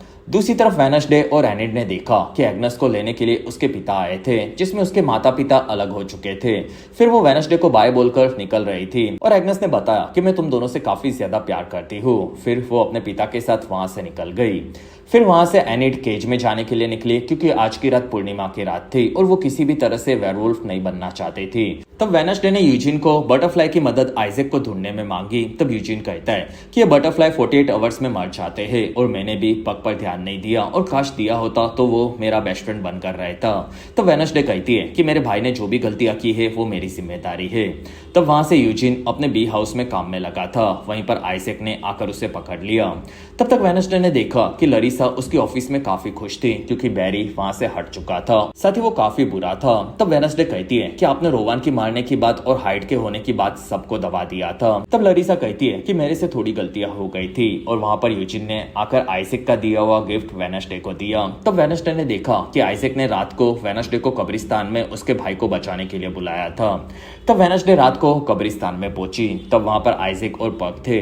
तो वेडनेसडे ने पग को आजाद कर देने के लिए कहा और छुपकर थिंग ने आइजैक पर हमला किया, लेकिन आइजैक को इस बारे में पहले से पता था और वहां पर टाइलर ने आकर थिंग को पकड़ लिया। फिर आइजैक ने वेडनेसडे को बताया कि थिंग कभी भी तुम्हारी फैमिली का था ही नहीं और फिर उसने दिखाया कि थिंग उसी का हाथ था जिसे मोर्टिशिया ने काट दिया था। तब वहां पर वेडनेसडे समझ गए कि थिंग असल में आइजैक का कटा हुआ हाथ होगा और कहानी पास्ट की देखने मिली जिसमें आइजैक अपनी टेलेकिनेसिस की पावर्स को यूज कर रहा था। तब मोर्टिशिया ने उसी हाथ को काट दिया था। तब आइजैक उसकी पावर्स को ठीक से यूज नहीं कर पाया, जिसके चलते मशीन वहां पर फट पड़ी थी और मशीन से ही थिंग जिंदा हो चुका था और फिर वो मोर्टिशिया और गोमेज को मिला था। और प्रेजेंट में आइजैक ने थिंग को अपने शरीर से जोड़ दिया और उसे सीने के बाद वो पूरी तरह से आइजैक के शरीर का हिस्सा बन चुका था। और फिर आइजैक ने वेडनेसडे को पकड़ लिया और उसे जमीन में पूरी तरह से गाड़ कर उसके ऊपर काफी ज्यादा मिट्टी डाल दी और उसे वहीं पर मरने के लिए छोड़ दिया। तब वहां पर टाइलर काफी दुखी हुआ। फिर वो तीनों वहां से निकले और स्कूल की लैब में वो जा रहे थे, लेकिन तब तक वहां पर छुपकर एग्नेस ने ये सभी चीजें देख ली थी। फिर एग्नेस ने आकर इस बारे में एनिट को बताया कि वेडनेसडे को जमीन के नीचे गाड़ दिया गया है। फिर वो दोनों आकर जमीन को खोदने लगे, लेकिन इस चीज में काफी वक्त लग रहा था और वेडनेसडे मरने वाली थी। तब एनिट को वेडनेसडे को बचाना था और उसके पास एक ही रास्ता था, जिसमें आज पूर्णिमा की रात थी। तब वहां पर एग्नेस ने मना कर दिया, लेकिन वहां पर एनिट अपने दोस्त को बचाने के लिए खुद से वेयरवुल्फ बन गई और उसने खोदकर वेडनेसडे को बाहर निकाल लिया, जिसमें वहां पर वेडनेसडे होश में आ गई और उसने वहां पर एनिट को वेयरवुल्फ के फॉर्म में देखा। तब वो दुखी हुई क्योंकि एनिट अब हमेशा के लिए वेयरवुल्फ बनी रहने वाली थी। तब एनिट वहां से भाग गई। तब वेडनेसडे ने एग्नेस को उसका पीछा करने के लिए भेजा और वहां पर गोमेज और मोर्टिशिया के साथ लरीसा भी आ गई थी और अब उन सभी को मिलकर पग को बचाना था। तब तक स्कूल के टावर में आइजैक ने अपने हाथ के मिलने से टेलेकिनेसिस की पावर्स को यूज करके मशीन को ठीक करना शुरू कर दिया था। और नीचे वेडनेसडे नाराज थी क्योंकि उसके माता पिता ने थिंग से भी उसके राज को छुपा कर रखा था। तब मोर्टिशिया कहती है कि हम थिंग को आइजैक के बारे में बताकर नाराज करना नहीं चाहते थे। फिर वहां से वेडनेसडे ने गोमेज को पुलिस को बुलाने के लिए भेजा और फिर वो मोर्टिशिया के साथ ऊपर गई।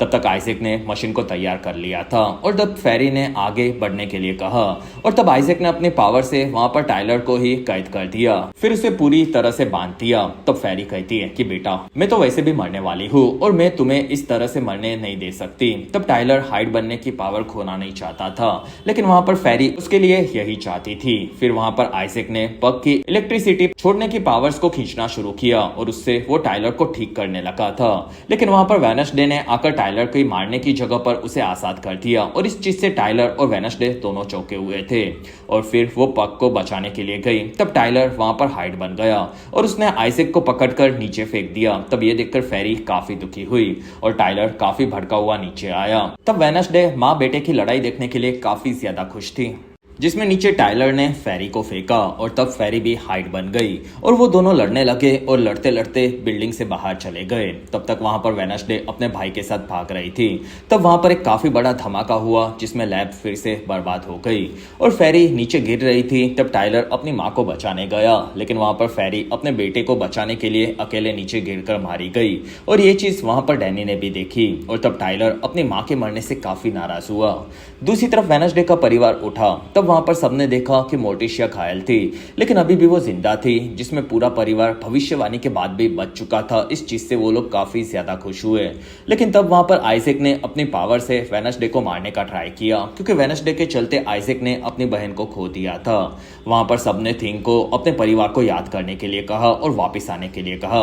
तब आइजैक कहता है कि वो तुम्हारा हिस्सा नहीं बल्कि मेरा हिस्सा है और तब वेडनेसडे ने थिंग और आइजैक को अलग करने के लिए कुहाड़ी को फेंका, लेकिन वो चूक गई और तब वहां पर थिंग ने फिर से खुद को कंट्रोल में ले लिया था और उसने आइजैक पर हमला किया और उसके शरीर से बनाए हुए मशीन के दिल को निकाल दिया और तब आइजैक वहीं पर मारा गया। फिर थिंग वहां से आजाद होकर अपने परिवार के पास वापस आ गया। तब वहां पर सभी लोग काफी ज्यादा खुश हुए। 2 दिनों के बाद स्कूल खत्म हो चुका था, इसलिए वेडनेसडे पैकिंग कर रही थी और थिंग भी अब अपने सच को जानकर काफी ज्यादा खुश था और भविष्य में वो आगे बढ़ना चाहता था। फिर थिंग ने आइजैक की रिंग उसके उंगलियों से निकालकर वहीं पर फेंक दी और वहां पर एग्नेस ने बताया कि एनेट साउथ की तरफ कनाडा बॉर्डर पर है और ईशा ने भी स्कूल की जॉब को चेंज कर दी है, जिसमें नेवरमोर स्कूल अब शायद बिना प्रिंसिपल के बंद होने वाला है। तब तक टाइलर अपने माता पिता की कब्र पर दुखी था और वहां पर ईशा आकर उससे मिली और वो कहती है कि मैं तुम्हारी मदद कर सकती हूँ क्योंकि बिना मास्टर के हाइड ज्यादा देर जी नहीं सकते। तब टाइलर कहता है कि मुझे कोई मास्टर की जरूरत नहीं है और तब वहां पर ईशा कहती है कि मैं हाइड को ज्यादा अच्छे से जानती हूँ क्योंकि मेरे पिता भी हाइड थे और हाइड के ग्रुप्स के बारे में मुझे काफी चीजें पता है। तब टाइलर ईशा के साथ चलने के लिए मान गया। तब तक यूजिन ने भी पग को खाने के लिए कीड़े दिए और अब वो दोनों खास बन सकते थे और वेकेशन में मिलने भी वाले थे। तब पग इस चीज से खुश हुआ। तब तक वेनेसडे को मोर्टिशिया ने उसकी मासी ओफिलिया की डायरी दी जो कि वेनेसडे जैसी थी और वो भी अब वेनेसडे से कोई राज छुपाना नहीं चाहती थी। तब वेनेसडे काफी खुश हुई और तब वहां पर लरीसा दोनों को साथ में देखकर खुश हुई और वो कहती है कि तुम्हारी माँ के सुधरते हुए रिश्ते के बाद तुम्हें अपनी पावर्स धीरे धीरे वापस मिल जाएगी और मेरा काम यहाँ पर खत्म हुआ तो अब मुझे जाना होगा। फिर लरीसा वेनेसडे को बाय बोलकर हमेशा के लिए वहां से चली गई। कुछ देर बाद वेनेसडे को लेने के लिए वहां पर अंकल फेस्टर आए थे और तब वो दोनों काफी खुश हुए और वहां से निकले जिसमें वेनेसडे ने और एक साल नेवरमोर स्कूल में खत्म कर दिया था। दूसरी तरफ ईशा भी टाइलर को लेकर शहर से निकल रही थी और वेनेसडे ने अब उसकी मौसी ओफिलिया की डायरी को पढ़ना शुरू किया और तब उसे वहां पर एक डोर दिखा। साथ ही वेनेसडे को अब एनिड को भी बचाना था जो कि जंगलों में घूमकर छुप रही थी। फिर वेनेसडे को ओफिलिया के विजन्स देखने मिले जो कि उसी की तरफ विजन्स देख सकती थी और ओफिलिया ने भी अपने विजन्स में वेनेसडे को देखा। दूसरी तरफ टीना उसके घर में आगे बढ़ी और उसने कैद का दरवाजा खोला जिसके अंदर टीना ने अपनी बेटी ओफिलिया को कैद करके रखा था और वहां पर ओफिलिया ने लिखा था कि वेनेसडे को मारना होगा। ये टीना ने भी पढ़ा और ये सभी राज वेनेसडे अगले सीजन में पता लगाएगी। ये संदेशा देकर ये बेहतरीन सीरीज यहीं पर खत्म हुई।